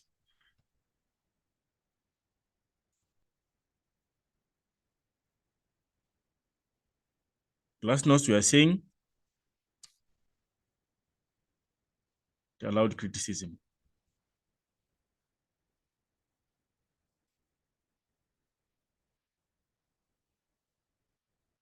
Of the government actions. So we are seeing a communist state here where there is dictatorial leadership. You must not criticize the state, and you cannot do, like, you are not guaranteed that you must be accountable for your actions as the government. The government does what it wills for the people. And even if there's no transparency, the government is still not liable for its failures. in delivering whatever is supposed to deliver to the people, because the government has ultimate control and there's no openness there. The government does what it does in its own favor without anyone questioning them. So by that, we are saying the economy got to be transformed. So the reason that you can give there is the ideas of perestroika and glasnost allowed for openness in the government's operations, and also it allowed for open criticism of the government. So we are seeing that if there are those elements in the running of the government, of a communist government, it is likely to bring to a downfall of the communist society in that instance. Then you give your elaboration. What is the essay about? Then you highlight on the ideas that you're going to present or the historical facts. Then the ideas that you can use in your essay are just in brief. You highlight on the ideas of perestroika, and you show how it brought to a downfall of the communist society. Because in this instance, our question is saying, to what extent policies of perestroika and glasnost led to the collapse of the Soviet Union. You relate to perestroika, how did it operate? Perestroika, we're saying, allowed criticism of the government, which was an unknown culture of communism. In pure communistic society, you cannot criticize the government unless if you want to go to jail or if you want to lose your life. So perestroika allowed for such. It allowed open criticism for the government. Whatever the government was doing, it, we're looking at glasnost here. Whatever the government was doing, it allowed for open criticism of whatever actions that the government was taking. So it meant that the fact that there was openness, it allowed for criticism by the government, such that people were able to criticize whatever action the government was doing. And apparently it meant that the government was going to lose power because it was facing criticism. Automatically it was becoming unpopular, unlike in pure communist, whereby you don't have a chance to ultimately criticize the government. It's an unknown culture. And also, if you look at perestroika, how did it impact? It allowed small private ownership.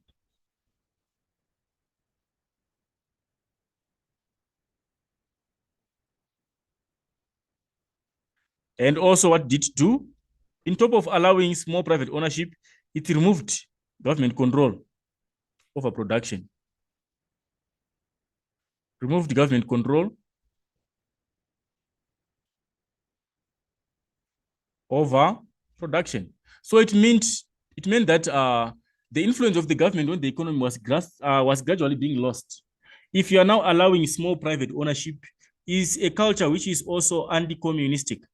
Because remember, under communism, we advocate for equality. We cannot allow private individuals to run their own initiatives, because that will further entrench inequality in the society. But in this instance, we are seeing the government advocating for private ownership and also removing government control over production. That is a culture which is shifting away from the traditional communist society. So we are seeing the weakening of the communist system in Russia by the ideas of Mikhail Gorbachev. Then you can also look at the two, those ideas, glasnost and perestroika. What did they do? It led to demands to end communism.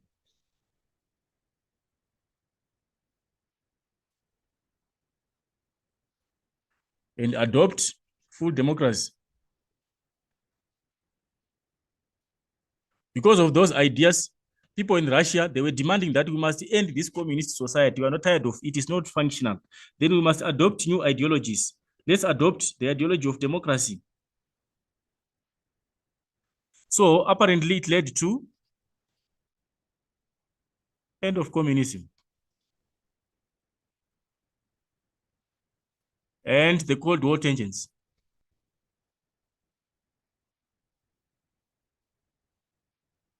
Because of those ideas,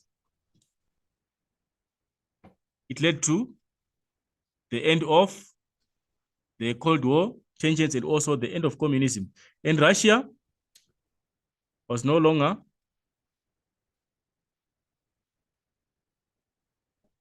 a superpower.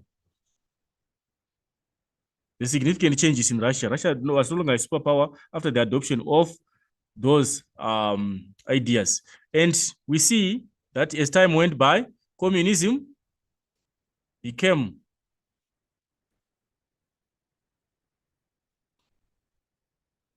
a non-threat.